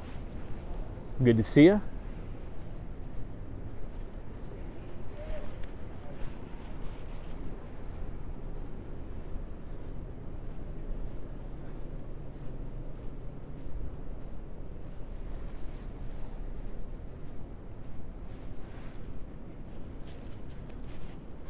Hey, Kevin Sunderland, thank you so much. It's our pal Kevin Sunderland. Thank you so much for the $20 donation. You're too kind, guys. You're too kind. Says, hey, Tom, thanks for braving the cold. Kevin, thank you for your support. I appreciate it. We were talking about Microsoft's earnings tonight, Kevin. Came in better than expected, but we had an interesting price action after hours. Microsoft was actually down about 4%, but then after they gave better than expected forward guidance, we rallied back up to the intraday highs. So thank you, Kevin. Appreciate you very, very much. Yeah, somebody says you kind of like it better. Hey.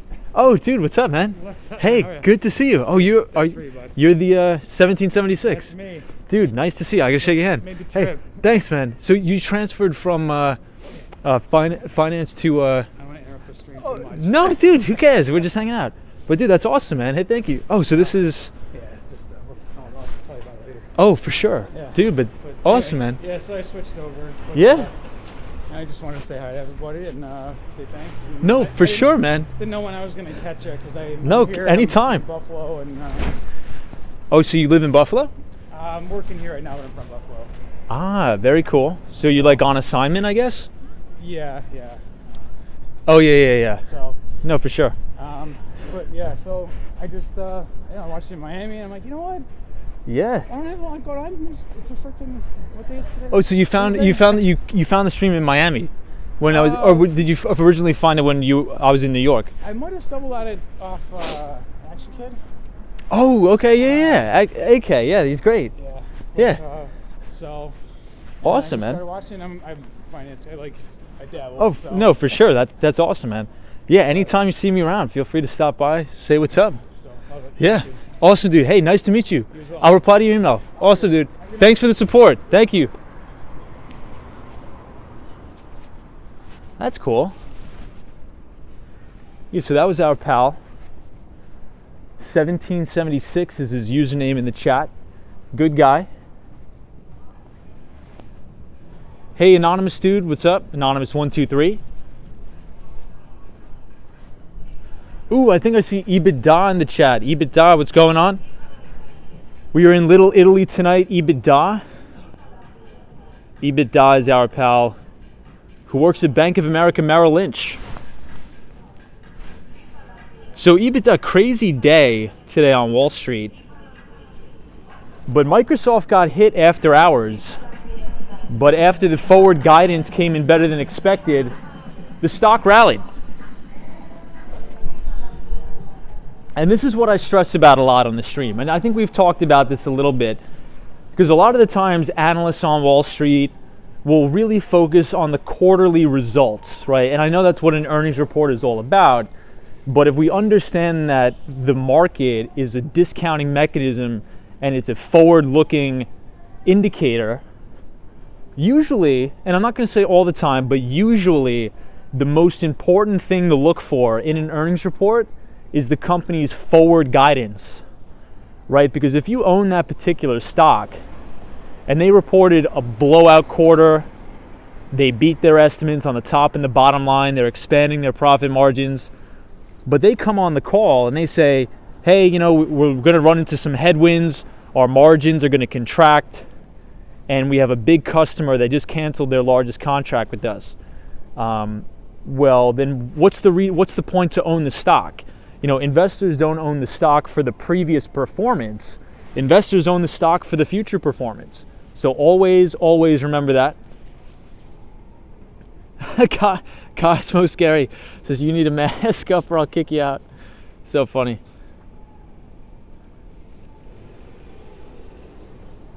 Hey, Gregory's here, says enjoying the stock talk.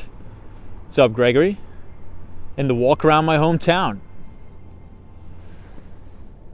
You know what I'm surprised about? Even though it's like 10:30, it seems like a lot of the restaurants here are closed. Or maybe it's just because people are inside. Let's check it out. It seems like a lot of them are closed, except this one. Obama says, does the Fed sign off on the Evergrande bonds? We could go down a huge rabbit hole with that. So Obama, I saw your comment on the video. I'm going to attach a very, very good article I want you to check out in relation to the Chinese commercial paper market. And the Chinese commercial paper market we're going to talk about in the Behind the Street newsletter, which I am very, very late on getting out. I know I will get it out, I promise. Hey, Gregory Bloom says, yeah, it does seem pretty slow tonight.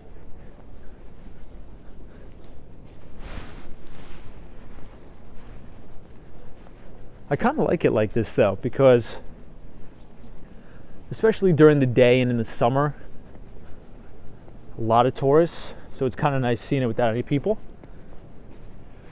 Wow, but check this out.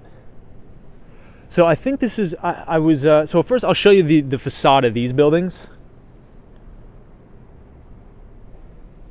As you can see, they're all the old original ones, but look, it seems like there's a lot of new developers coming in and building these new buildings. And I think the older ones look way better than these ones. What do you guys think? Latho says it's frigid and no one wants to be out right now except Tom. Todd says the left is taking over everything. Cat B says, did you hear about the Canadian truckers convoy in Ottawa? So I did hear about that. I think NNB 045 was filling us in on the details about that a little bit. I'm not too, I don't have a really too good of an understanding of what's actually going on there. But I believe a lot of our, viewers in the chat from Canada know about it a lot. The Canyon says, I like the pre-World War II architecture. Liam is here, says, hola, I love the walks. Little Italy is quiet. Are most places closed? Well, it appears that way. It definitely does appear that way. Hey, Mount Up says 300th like for Tom. Thank you, Mount Up. Appreciate it.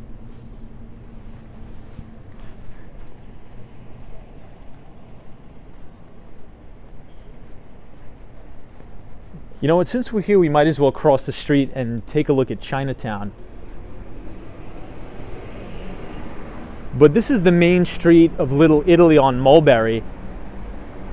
But we'll cross the street, we might as well, we're here. I mean, since we're here, we might as well. Hey, Jesus is Long Beach, California. Subscribe, Jesus Guzman. What's up, Jesus? Good to see you. Zan says, hi, I'm a new viewer. How would you compare foot traffic now to pre-pandemic? I'm considering moving to New York City, but don't want to overpay without the city having the magical energy and vibrancy. So I'll be totally honest and transparent with you. During the day, especially in the summer, in the spring, there's definitely a lot of people outside, right? Especially on the weekends. But you know, I used to work right in Midtown Manhattan at the Marsh & McLennan building, and I could tell you with certainty the vast majority of people are not back to the office. You know, I used to leave my office building and go get something to eat or go get a coffee or whatever, and the lines used to be down the block and around the corner. It's not like that now, but I think that's just because a lot of people are working from home. But if you want to experience New York, quote unquote, fully open, I think you're still going to get that vibe on the weekends and when the weather is very nice. So it's not like it's totally dead. It may look dead today because we're walking around Chinatown, you know, when it's 20 degrees outside, right? There's nobody on the street. But look, I'm optimistic about New York. I think there's a lot of good opportunity here. And I think if you want to make the move, I would do it. I would do it.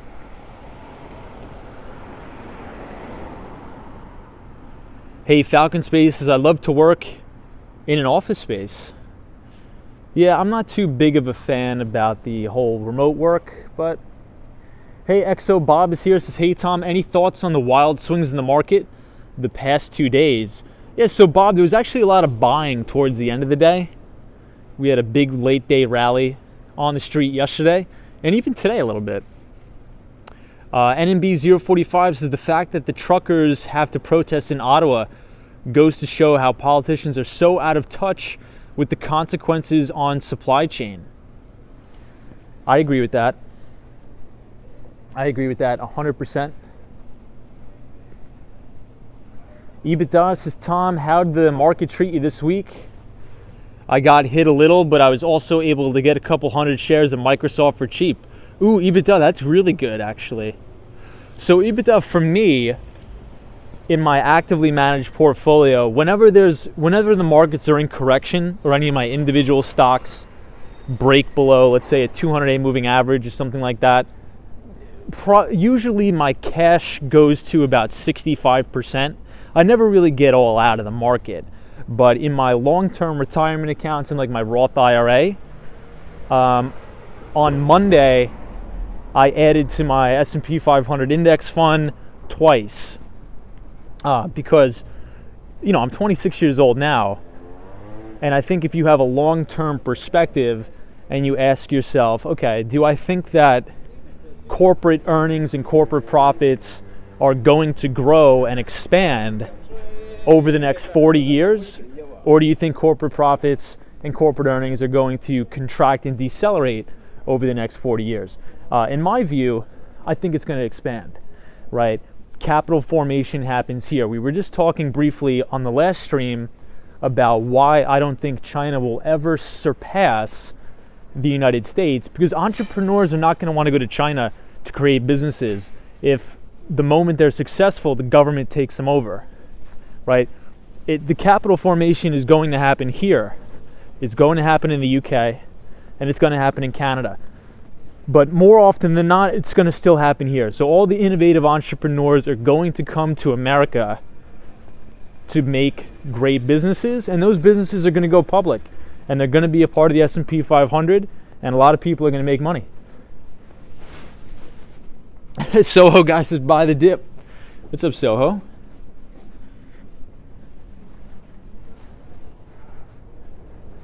So one of my favorite soup places is right on the corner here.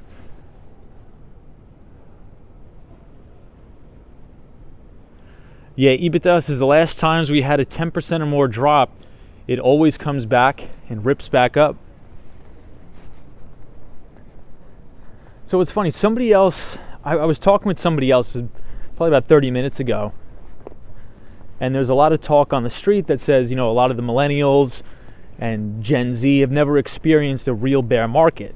So all of this buy the dip stuff, it works until it doesn't, which I agree with, right? And we were talking about, there's two forms of corrections, price correction and time. In 2008, it was a price correction, and you have these V bottoms because the Federal Reserve intervenes, prints a bunch of money, and provides a bunch of liquidity. Same thing in 2020, right? But in the year 2000, you just look at some stocks like Microsoft. It took Microsoft 14 years to get back to its new all-time high. So Great Noodle Town in New York, or Great New York Noodle Town, great place. Highly recommend it. I go here all the time. It is on Bowery and Bayard Street. Very good spot. And you have a good view of the Manhattan Bridge right here.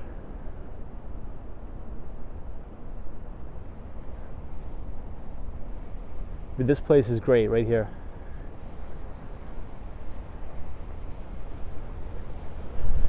And it's very cheap too. It's only like $5 and you get a lot of food here.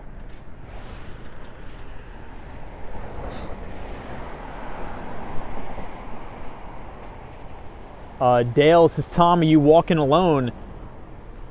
No, we have about 642 people walking along with us, including yourself. Jeff says, do you live in the neighborhood? I do not. I do not live in the neighborhood. Yeah, and so Andy is joining us from South Korea. So he's like, watching to the stream is a morning routine for me now.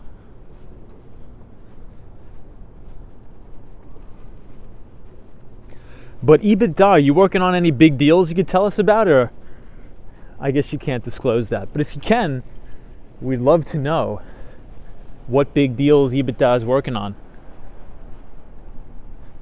Vikes says Tom is an old man at 26. So this is a cool block too. NUBB2 says, sorry, can you say the name and the food place and street name?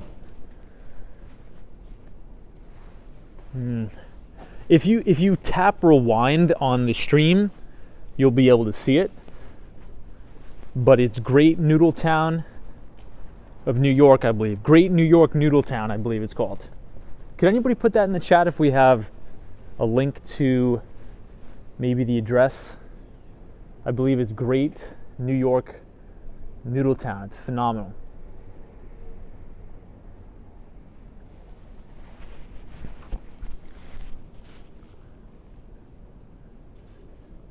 Hey, the Swan is here joining us from Ireland. Good to see you, the Swan, as always. EBITDA says, Tom, nothing unfortunately. Go watch the new Ozark with my girlfriend. Have a good night. Hey, EBITDA, thank you for stopping by. We appreciate it. And I hope you have a great Tuesday and a great rest of your week. Was it 28 Bowery? Now I'm actually curious. I think you're right. I think it was 28 Bowery. But it's very close to the Manhattan Bridge. If you go to Google Maps and just drop a pin on Manhattan Bridge, you'll be able to see it.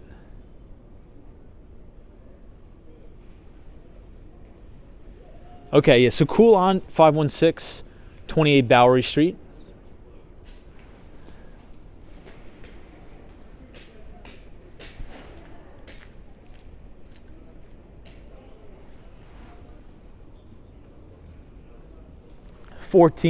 Says, are we lost in Chinatown? Because it looks like a maze. I think it's just because the streets are so close together. Wow, check this out up there. Hey, Kaylee's here. What's up, Kaylee? Lady O, good to see you. Thank you for joining. Lady O is our moderator from New Jersey. Thank you, Lady O. Hey, Mark Davis is here. Says, good evening there, Tom. Hope all is well with you. Hello from Toronto. Mark Davis, the one and only. So Mark Davis is our medical marijuana expert on the Walks in Wall Street stream. Hope you're having a good day, Mark. Thank you for joining. We were just walking Little Italy, but now we're taking a pit stop in Chinatown before we head back up to 34th Street.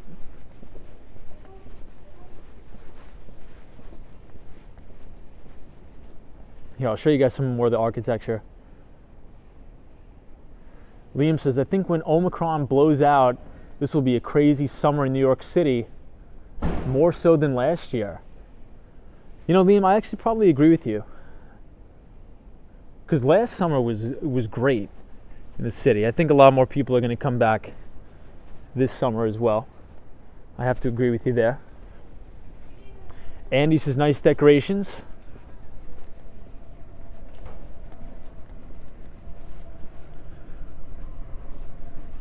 Sunshine After Rain. This is our very own medical marijuana expert in the chat. Mark Davis says, thank you, Tom, for the shout out. Very much appreciated. Mark, give us a weather update. What's going on in Toronto? I know, Mark, you were in, I think you were in Niagara Falls for the New Year, which is good. Hope you had a good time. Dale says, that's a lovely street with the lights ahead. NMB 045 says, we have a Little Italy and Chinatown in Montreal. Come visit. You know, NNB 045, me and my friends were planning, well, obviously this was before the pandemic. We were planning to take a train ride all the way up to Montreal. But, you know, I guess everybody knows what happened. Cosmo Scary says, Tom, you going to be on Long Island full time during the summer? Probably not. It's probably going to be the same thing, about 50-50, splitting my time 50-50 between New York and Miami. But actually, I don't know. What I'm thinking about doing, I was tempted to do it this month. I was tempted to rent out my entire place this month because the price people are willing to pay is just ridiculous. But I didn't really want to do that. So maybe, for a month, maybe in the month of May for my birthday, I'll rent out the entire house and spend the month here. I really don't know yet. That's tentative.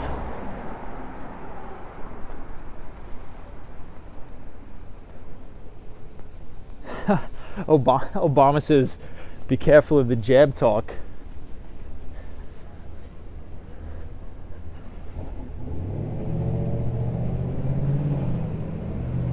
Ooh, this stuff looks great.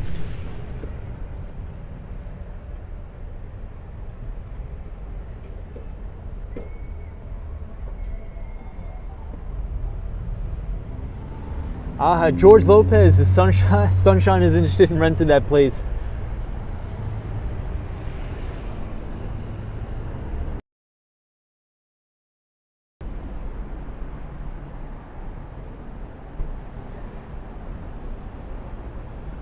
Chris L says it's not that they are willing to pay, it's that they have little choice. No, because if you think about it, the people who my neighbor were renting to for the winter are all snowbirds from New York, Boston, things like that. So my neighbor rented out his entire house for the winter for $4,400 a month. And that is crazy because, I live on a very, middle class block. The majority of the houses are 3 bedrooms, 2 bathrooms. But there's a lot of snowbirds that are willing to live in Miami for the winter. Hey, Patrick New York is here. What's up, Patrick? Good to see you. Techno Pink is here. This is my good friend Tom. What is up, Techno Pink from the Dominican Republic? So Techno Pink works in consulting, works at EY, Ernst & Young. We talk about them a lot on the stream. Ernst & Young, KPMG, all the heavyweights.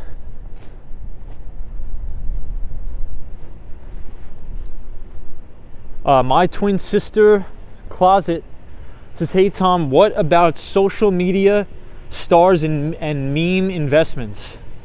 And meme investments. Could you rephrase that? I'm not sure. Marilyn says a bunch of viewers rent your place in Florida. Hey, Karina Thompson is here. Sal says hello from Colombia. Welcome. Good to see you. Hey, the Austin Tennis is here. So the Austin Tennis is a former investment banker turned enterprise software sales superstar at PagerDuty, which is a great company. Good to see you, Austin Tennis. Good to see you, Techno Pink.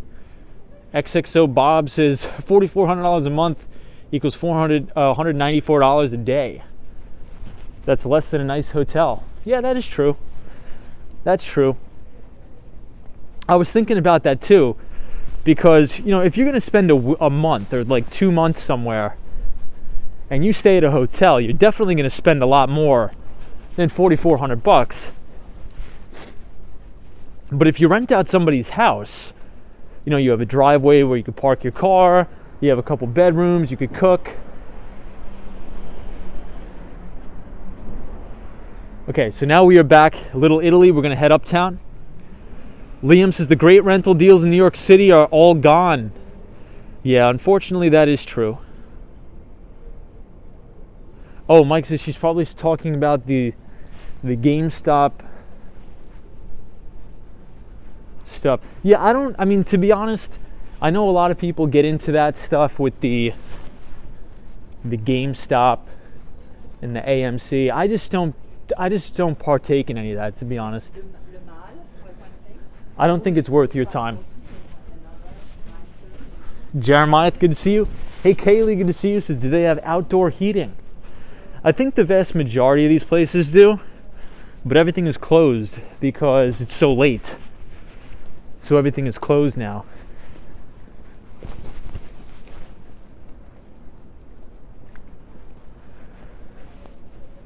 But if you look straight ahead, you can see the Empire State Building. Ooh, the Austin Tennis. This is Tom. What is your favorite Chinatown restaurant? We actually just passed it. It's called Great New York Noodletown. It was a phenomenal place. Was it 83 Bowery or was it... I think Latha has the exact address. But it's on Bowery for sure. 71K JC says, what happened to the city that never sleeps? I think it's just freezing out. So this is another famous bakery here. It's called Ferrara's. Very good place. Cool on 516 28 Bowery. So I will warn you, it is cash only.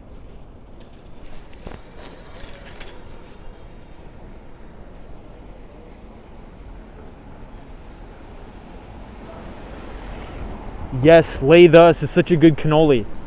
That place is great. So a lot of the times when you go out to eat in Chinatown, in my view, the good spots, like if you're gonna go to a really good place,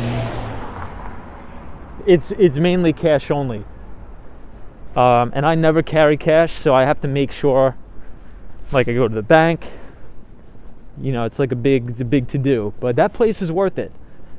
If it wasn't so far away from where I'm usually in Manhattan, I'd probably go there every day.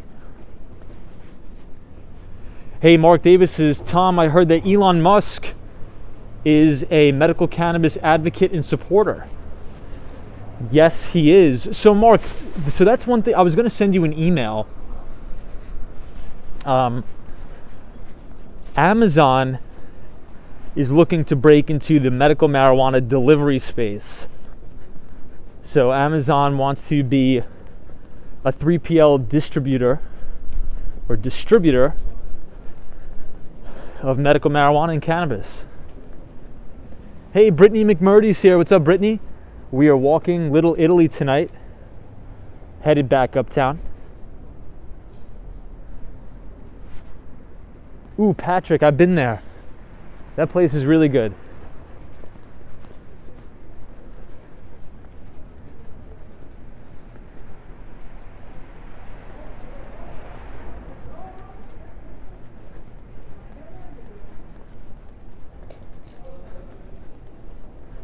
Joey says, Tom, can you send me that article? Yeah, so I'll link the article in the description of the Behind the Street newsletter, and I'll also put it in the description of this video. I was reading about it today. So Mark Davis says, I heard about that, Tom, about Amazon, the medical marijuana super center. Yeah, I mean, I think that's going to be crazy. I'm all for it. You know, Mark, see if you could find that article and maybe you could drop it in the chat. But I think, you know, whatever Jeff Bezos puts his mind to, I think he's going to get it accomplished. So if he can corner that market, that's going to be big. Hey, I see Patrick, New York. What's up, Patrick? Good to see you. Yeah, Blondie says Amazon is taking over the world. Elon Musk says, do you think crime will go down in New York? I think it will go down. Techno Pink says 10 years traveling to New York and never been to Chinatown or Little Italy. What? Techno Pink, you got to make your way down here. Yeah, lay the comments. Amazon will do anything to make money.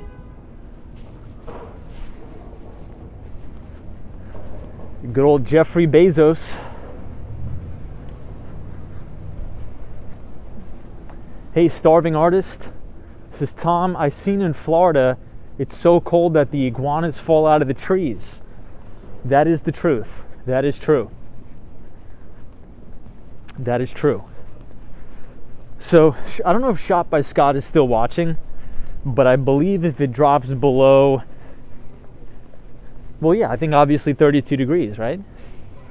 I think the iguanas start to fall from the trees, but they're not dead. They're just literally frozen. And then once the sun comes out, they start to thaw out again.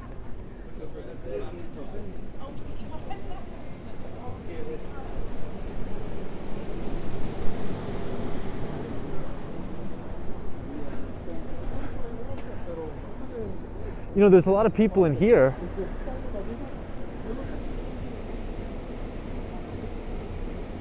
This place actually looked really nice in there. It makes me want to go in there and warm up.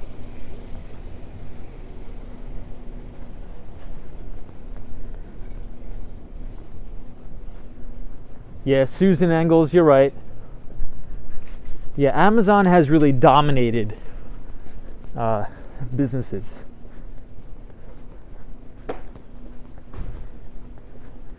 Hey, Mario's here, says, what's up? What's up, Mario?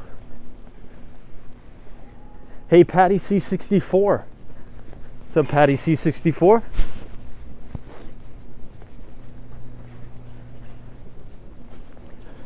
Cheryl says the wind is bitter cold. Good to see you, Cheryl.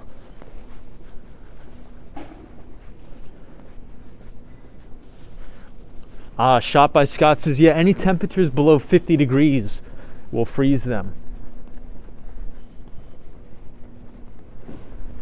Yeah, it is bizarre, but the iguanas do start to fall out of the trees. Jerry says raining iguanas. It's like a reggae band. So this is some nice graffiti on the wall here as we are closing in on Prince Street, near the one and only Prince Street Pizza.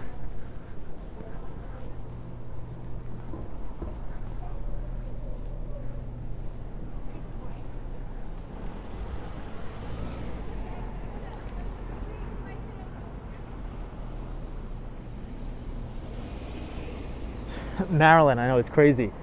Yeah, I would have never expected this many people watching. Man, look at all this garbage here. There's just nowhere else to put it, but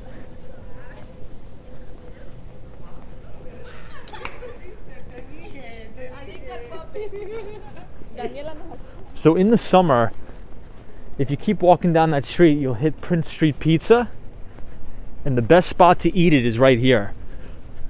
Right here.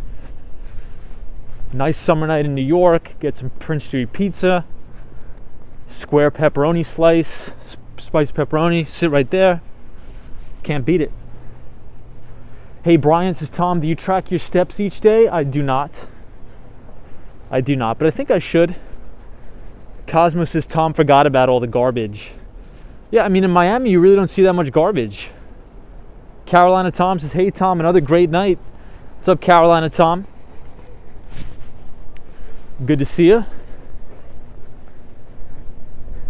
Carolina Tom, what did you think about the Microsoft earnings report today? I thought it was a solid quarter. I thought it was a solid quarter, beat on the both top and the bottom line. I thought it was solid.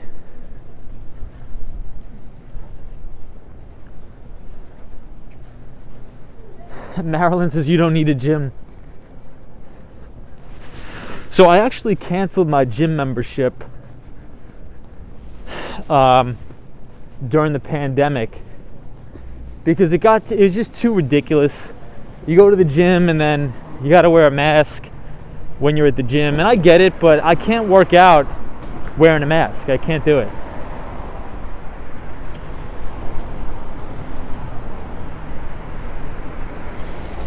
Fed lurking says Steven, FOMC meeting.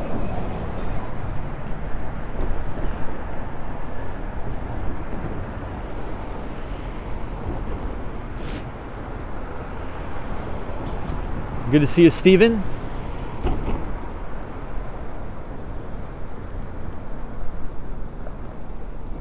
Yeah, Pat Waters, his pizza boxes will be stacked on the roof of Prince Street in the summer.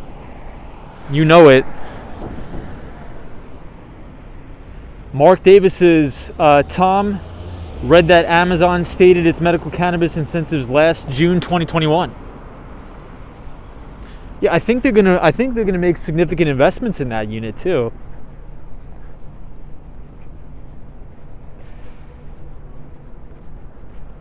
Ooh, Shot by Scott, you sold your favorite camera today? Carolina Tom says it's all about forward guidance at that point, a little more downside in the short term. Carolina Tom, I think you're spot on. We were just talking about that. We were talking about oftentimes, even if a company shoots lights out on its earnings report, beats on the top and the bottom line, and if they report terrible forward guidance, well, that stock is going to get clocked because people don't invest for previous results. They invest for future performance.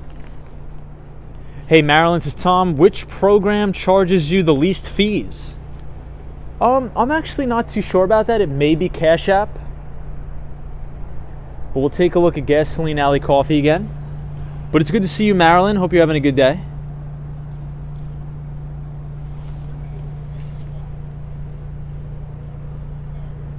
Row the Evil says, when does it usually get warm in New York City?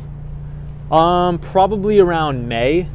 But although, I mean, Cosmo, photos from around New York, keep me honest, we've had some really horrible days in May.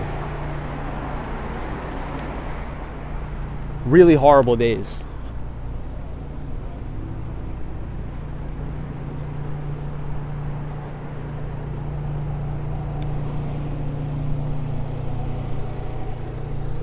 Techno Pink's the same, bro. I work out with the mask here in Dominican Republic.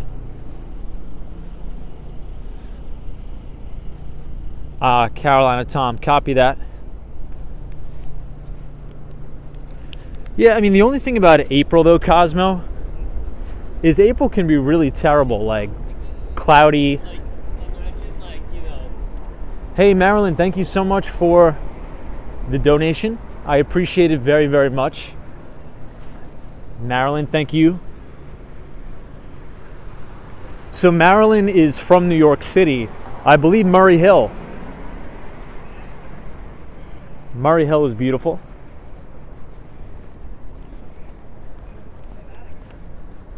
Cosmo says, I love the spring flowers. I do too.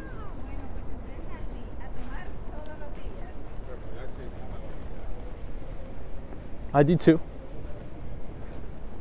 So this is one of my favorite buildings, apartment buildings. It's on the corner of Bond Street. And the reason why I like it is because every single floor is its entire apartment.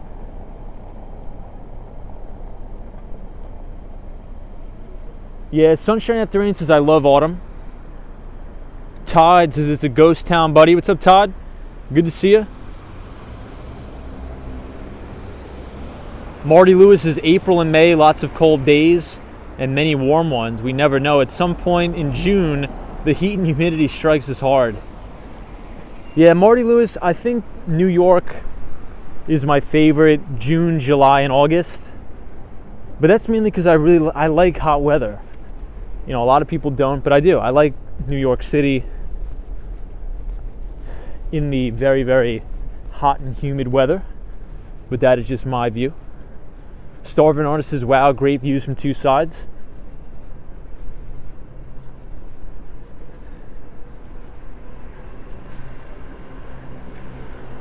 Cat B says, I love the summer. Ed DeCruz says, are there any casinos in New York? You know, I don't know, man. I think there is actually. But I think the vast majority of the casinos are near JFK Airport, I think.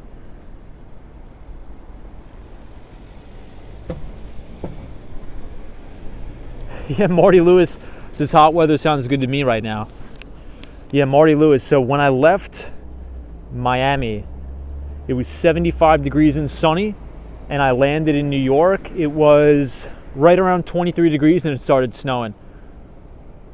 Bob says, no luxury cars tonight, Tom. Yeah, Bob, not tonight. Usually on our Miami streams, they're filled with the luxury cars. It's just because nobody's really going to drive a nice car in New York when there's salt all over the roads, because the road salt. So this is what I'm talking about right here. This is road salt. This will rust your car. So nobody's going to be driving around in a Ferrari or a Rolls Royce, except Cosmo, when there's road salt all over. You know, it's going to rust the car. Eek says, Tom, there's a Northeasterner for this weekend. That's like the 5th person who said that. Is that true? I really hope not. I really hope not. Because here's the thing. Getting a foot of snow in New York City is not bad. What's bad is a week or two after that, when all the snow starts to melt and everything is like 2 feet of water. That's what's terrible. Hey, War Walker's here. What's up, War Walker? Shot by Scott says, nobody in their right mind, you mean? NMB045 says, we rust-proof our cars here in Canada for that exact reason. That's probably really smart. Nobody here does that. Nobody. Cosmo says, I'm pumped for the snow. So Cosmo, do you ski or snowboard? It seems like you love the snow. John Ellis has read that Miami may hit 30 degrees Saturday and a foot of snow in New York City. John L., what is up? Ruby Falcone says, I did see that a Northeasterner is on the way on the news this evening. But Ruby, you know what happens 9 times out of 10? The news will hype it up and it'll be a big weather spectacle all week. You know, you'll have all the news stations covering it. They'll be out in the middle of Central Park. It'll be a big spectacle. And then we get like 2 inches of snow. It happens every year.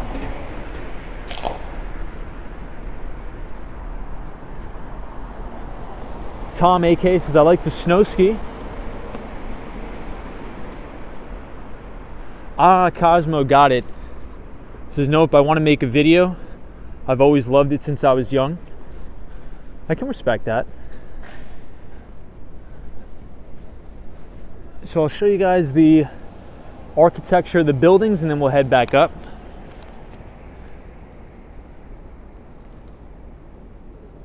Photos from around New York. Where'd the comments go? Marty Lewis says people are going to hoard milk, eggs, and bread. Yeah, so that's another thing I don't understand. Does anybody know why whenever there's a big snowstorm, everybody goes out and buys milk and bread and eggs? I don't get that. Why do people do that? What are you going to do with 10 loaves of bread? Right? I mean, these people buy like 3 or 4 loaves of bread and eggs and milk. I mean, if the power goes out, isn't the milk going to go bad? I just don't get it. Dragon War says because they are greedy. Well, I mean, what are you going to do? Oh, it's snow. You're going to look out the window and be like, hey, everybody, it's snowing out. There's 2 inches of snow, 2 feet of snow on the ground. We got to start gassing milk. I don't get it. You increase your dairy consumption when it snows? I just don't get it. Cat Beast says, Tom, it's survival food. Oh, I guess. But, I mean, look, it's not like we're living back in 1930. Like, it's 2022, right? I think if we get hit with 2 or 3 feet of snow, I'm pretty sure the sanitation department is going to be able to take care of it within a couple days. I mean, that's just look, the New York City sanitation, they clear it up in a day. In a day. The whole thing's gone. But yet again, you're sitting home with 2 gallons of milk. It's sick. All right, I digress. Yeah, Marty Lewis says, I don't get it either. It's hoarding.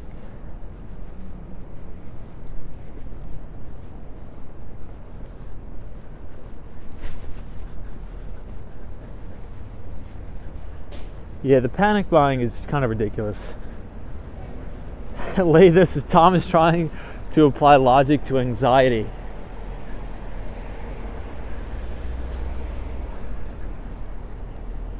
Well, I mean, I think it's possibly just menacing behavior. Because imagine working at a supermarket and seeing all these crazy people flood through the doors with 5 gallons of milk in their cart.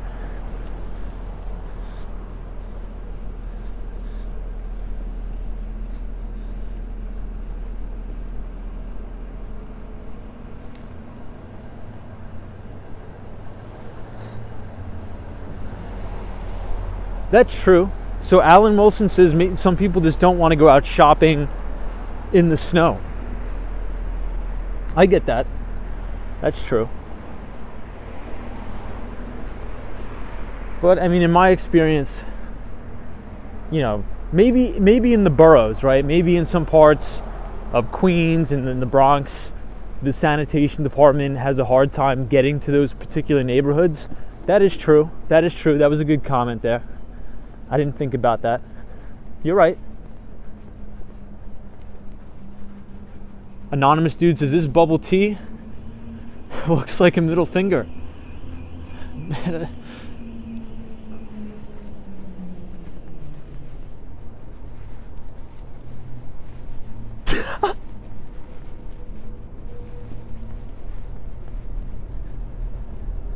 Dale, this is milk instead of water with eggs is what calcium needs for the body.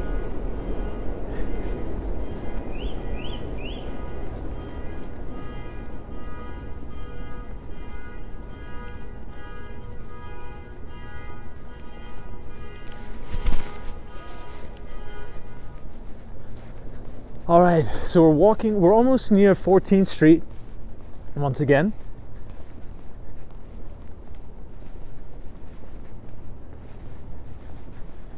Yeah, so sunshine after rain. It's just by a cow.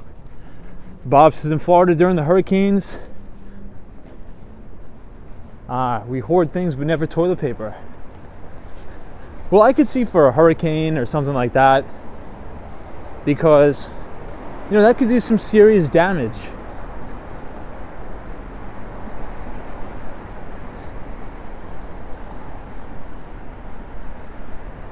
Hey, Marcus says, do you feel safe walking in New York? I do. Hey, Kaylee says, are you out of breath yet? Not yet. I think we're still doing good. Yeah, lately there's a lot of car alarms. Yes, lately says hurricanes destroy infrastructure and buildings. Anonymous dude, your comment was so funny. I had to hold in my laughter for like a minute. That's why I was quiet. That was hilarious, dude.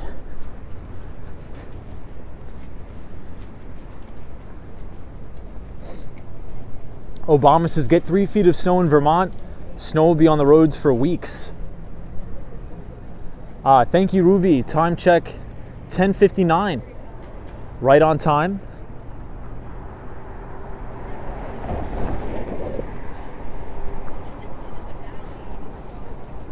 Patrick, hope you're well. Patrick, New York.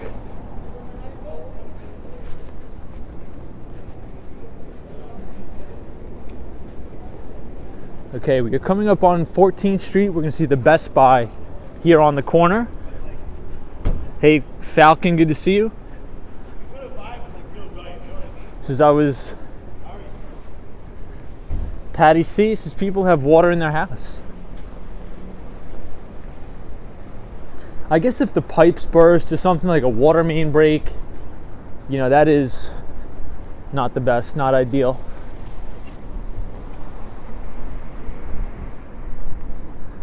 Hey, Lupe says, Tom, what'd you have for dinner tonight?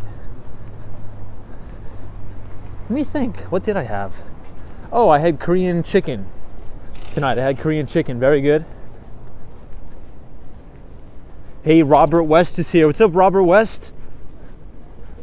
Toshi says, Tom, what motivated you to become a financial person? I don't think I'm a financial person. I just enjoy the financial markets. I think it's just something I like. I like to, understand how companies operate, things like that. All right, everybody, back to reality here. Broadway, 14th Street. Check out that view of the Empire State Building. Very cool.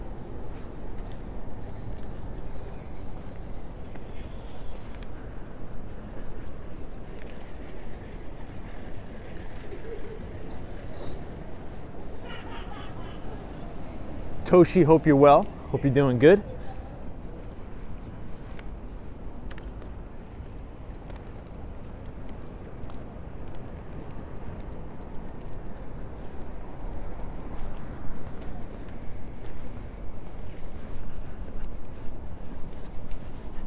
Oops. Oops. Sorry, everybody. The mask is stuck on the thing. That's hilarious. Sorry. My masks got stuck on the, whatchamacallit.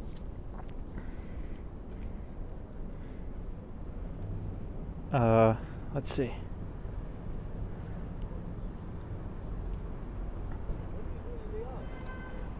Please stand by, everybody, while we fix this. Oh my God. Okay.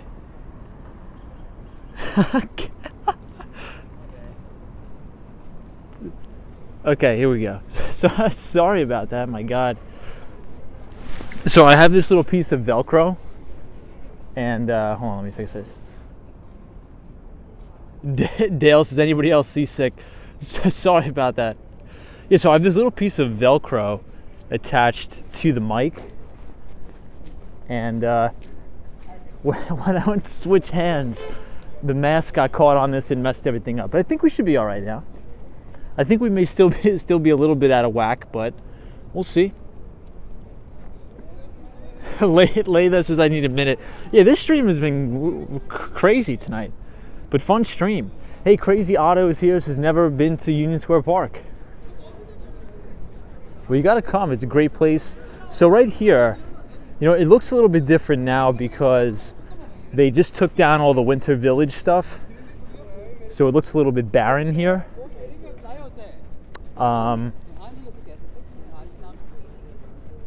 But yeah, usually during the spring and in the summer, there's a lot of farmers markets. So during the weekend you could come. There's a lot of local businesses. A lot of farms from upstate New York come down here to sell different products, and it's awesome here. You know, a funny story about that, and I think, you know what, was I streaming back then? I don't think so. So I ran into Chuck Schumer here, and a lot of people probably don't know who Chuck Schumer is because we have a lot of international viewers, but yeah, I ran into Chuck Schumer right here. Yeah, that's the story. I guess that's kind of not, it's not really crazy, but yeah.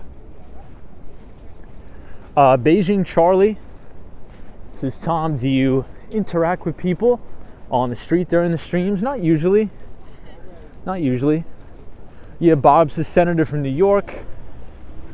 But good to see you, Beijing Charlie. I hope you're having a good day. Yes, Frank, thank you. Yeah, there's unfortunately was a couple crazy events that happened here in New York. So Frank, thank you. Somebody says, were people throwing tomatoes at Schumer? God. No, I think he was doing some sort of campaign thing. I'm not really big into politics, but I was just there. I think I was buying something. I think it was with, who was I with? I don't know.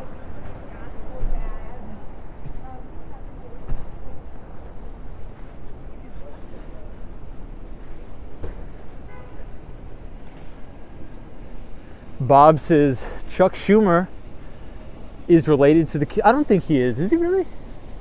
No way.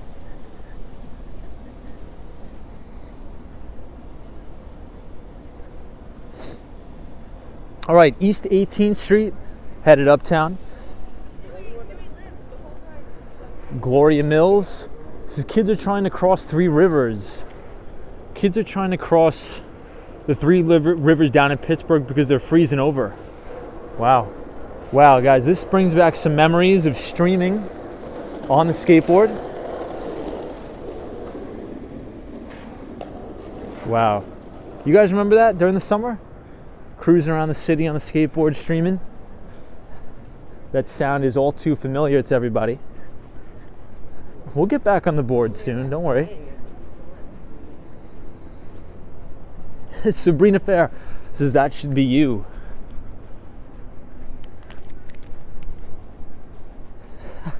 Layla says Tom looks so wistfully.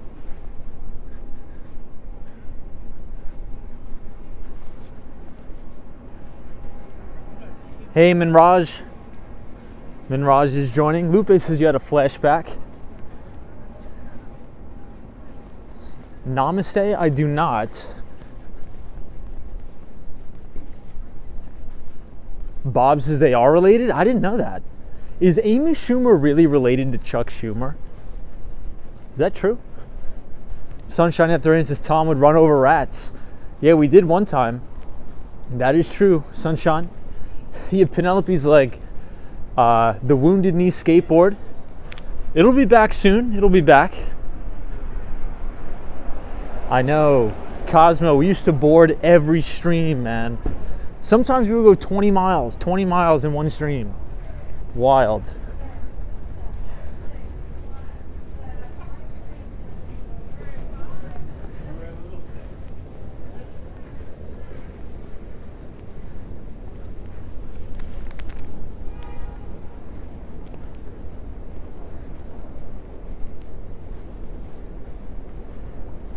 Yeah, Michelle McGraw says, I love the sound of the skateboard. Always put me to sleep. Michelle, a lot of people would email me and say the same thing. They like, I put your stream on and go to sleep. Wow, I didn't know that. So everybody said that Chuck Schumer is related to Amy Schumer. I had no idea. No idea.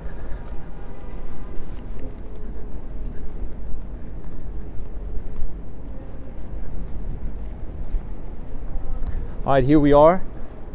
Beautiful view of the Empire State Building, one of my favorites.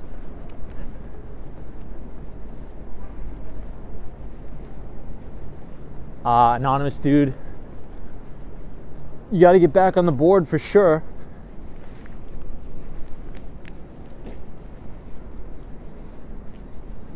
Marty Lewis says the rhythm of the skateboard was similar to the sound of the ocean.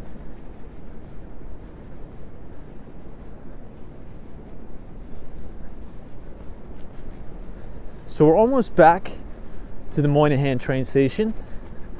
I think we got a pretty nice workout in tonight. Nice little walk. Yeah, Liam, you're talking about the E skateboards, the electric ones. Those are pretty good. I'm not a big fan myself, but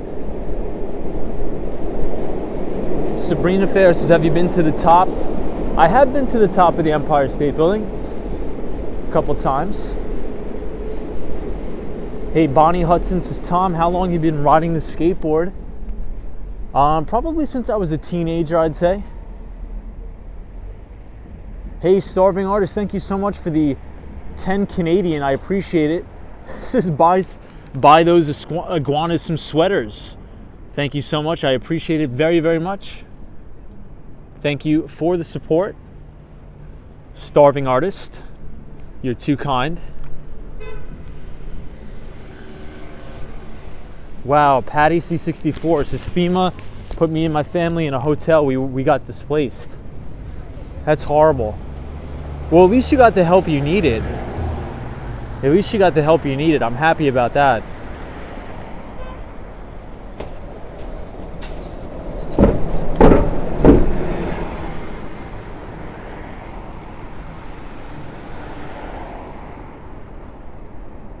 Otto, very cool.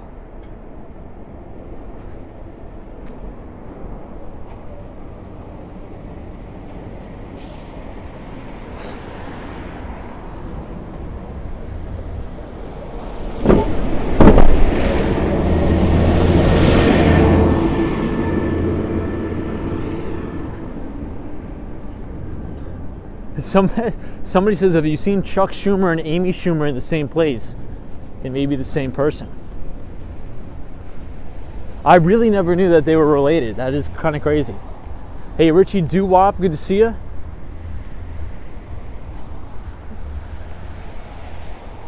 Yeah, the city was definitely more empty than usual today.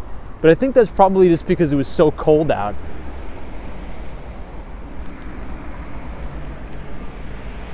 But everybody, just to recap, earnings came in really good for Microsoft. Overall, revenue up 20% to $51.7 billion.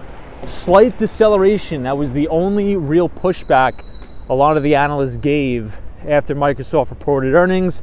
They said that even though earnings came in strong, it was a slight deceleration from last quarter. But if we think about what happened last quarter in Microsoft, they reported by far their best quarter on record, right? So the comps, speaking in Wall Street lingo, their comparables are going to be a little bit harder to beat. But still, they beat on top in the bottom line, but it wasn't as big of a beat as they were expecting. So the stock was down about 4% after hours, but it turned right back around and went up after Microsoft gave extremely positive forward guidance. Hey, Lena Sandoval, what's going on? This is good night, Tom and all. Hope you had a good night, Lena Sandoval. And it's already Wednesday, middle of the week already.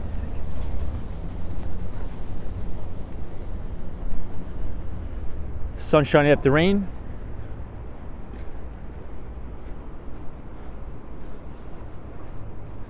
Somebody's asking about the Ukraine situation. We touched on that briefly yesterday, and I really don't think that we are going to go to war with Russia at all, but that is just my view. Daddy Bog, thank you so much. Ozzy says, do you think we will intervene with Russia in Ukraine, and will it hurt our economy if we do? No, it'll actually probably make defense stocks go up quite a bit.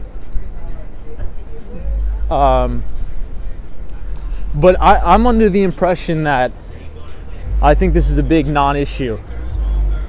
I don't think there's going to be any sort of conflict, but I could be wrong. I'm not an expert in foreign policy, but I think it's just sort of like a look here, don't look here type deal.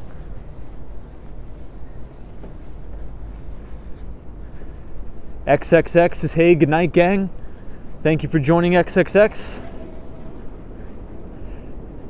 Hey, we have somebody from Russia. It says, hello from Russia. Welcome, everybody. To all of our Russian viewers, good to see you. I was watching a really interesting video. Hey, Fernando's here. Super Friends in the City, what's up? Good to see you, Super Friend Fernando. If anybody wants to check out our pal Fernando, please check him out. His channel is Super Friends in the City. Very good friend of mine, greatest of all time. Hey, Liam, thank you so much for the donations. His morning coffee on me. Have a good night and cheers, Liam. Appreciate that very, very much. Thank you for the support. Liam, thank you.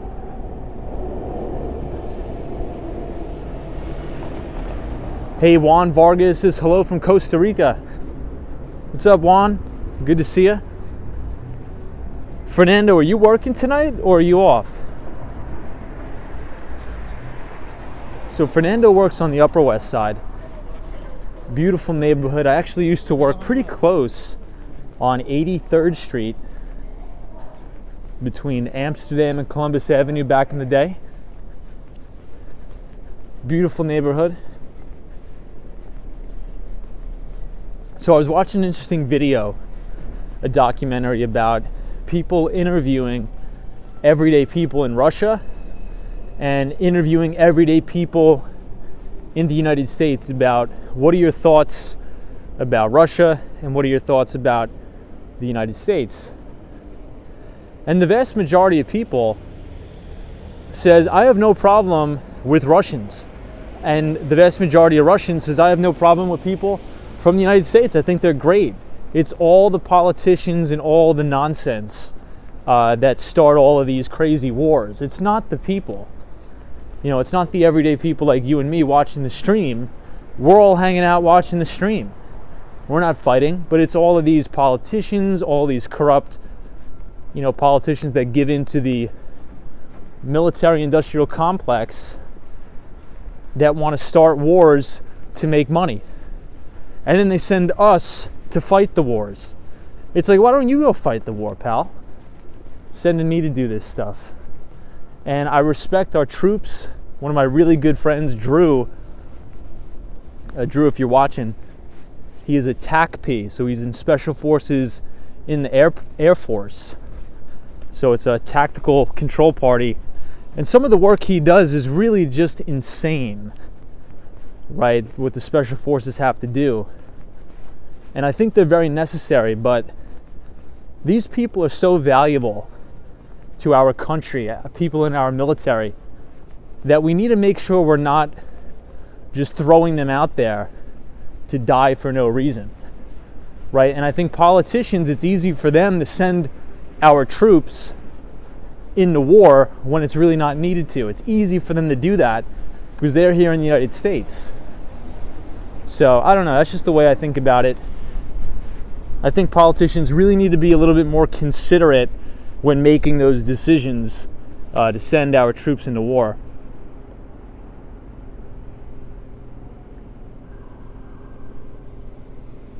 Blade Runner, this is my favorite part about New York, is the scaffolding.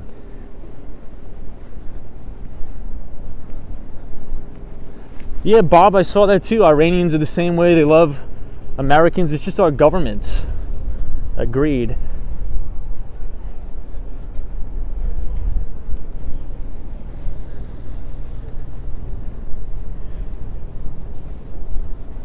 Okay, we're going to be able to see one more view of the Empire State Building, and then we will head into the Moynihan train station.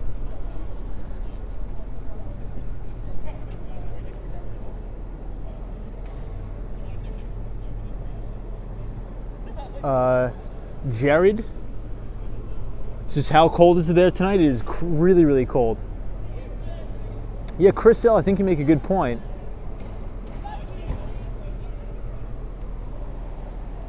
Marilyn, I was on Fernando's channel a couple days ago, or 2 weeks ago. Me and Fernando were hanging out in the Moynihan train station.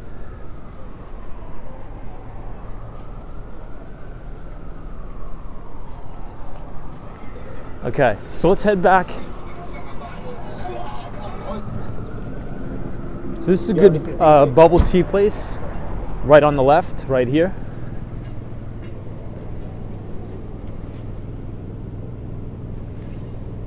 Recommend this place. Fernando said about 3 weeks ago already? Oh my God, time flies. Hey, Jerry says, hello all, how is everybody tonight? AK says, calling it a night. Good night, Tom. Good night.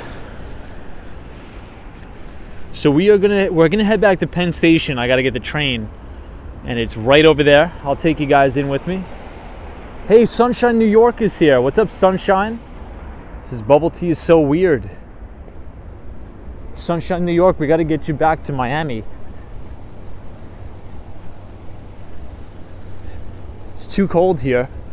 So if you look straight ahead, you'll be able to see the Freedom Tower or the World Trade Center. I'll zoom in on it right there.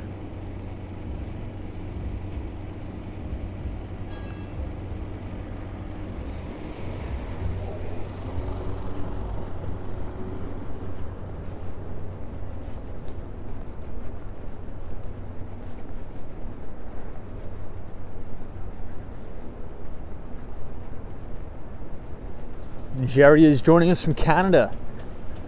Good to see you, Jerry. Chris L. says, we didn't get anything from Korea, from Vietnam or Afghanistan.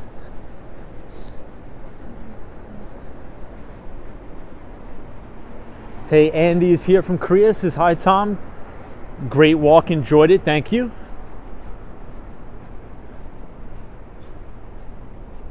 Mario says, if you live in New York City, you're always constantly walking. It's just Cameron says, how safe is the street food there? Well, I have a story, but I don't really want to tell it tonight. I think everybody in the chat knows this story. So, if you, okay. Well, if you're going to eat street food, like the halal guys or something like that, that's fine. But if you look at the little carts where they sell like the hot dogs, it's a big no. Big no, in my opinion. 2 thumbs down. And I think I've told this story a bunch of times. I think Sunshine After Rain, everybody knows it.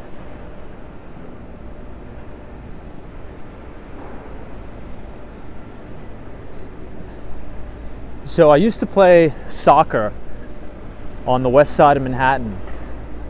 It's called DeWitt Clinton Park. You guys could Google it. And that's where our college would have the soccer practices. So at night, all of the warehouses where everybody stores those hot dog carts are right next to DeWitt Clinton. So you have the horse stables. So if anybody's ever seen on the streams near Central Park, all of the horses that give the carriage rides around Central Park, they're all located right near DeWitt Clinton Park. And that's also where they house all of the hot dog carts at night. So I was walking past there with one of my buddies, and we look into one of those warehouses and we see a pile of all those hot dog carts, and I'm talking about thousands, literally thousands of rats crawling all in the carts, crawling all over the floor, everywhere. And I'm not lying when I say thousands. It was crazy. So I would never eat from one of those things ever.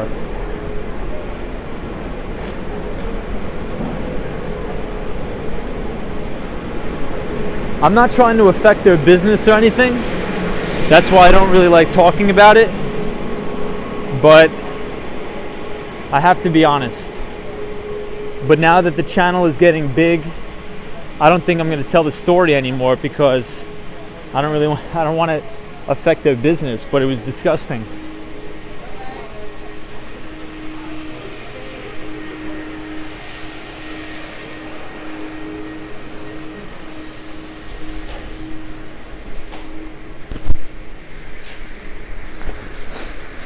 All right.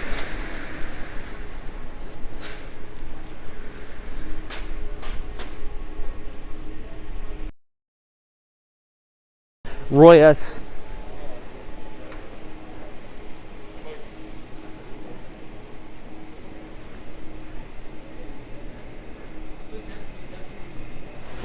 Cosmos is Tom. I want you to tell the story to Mark Benioff.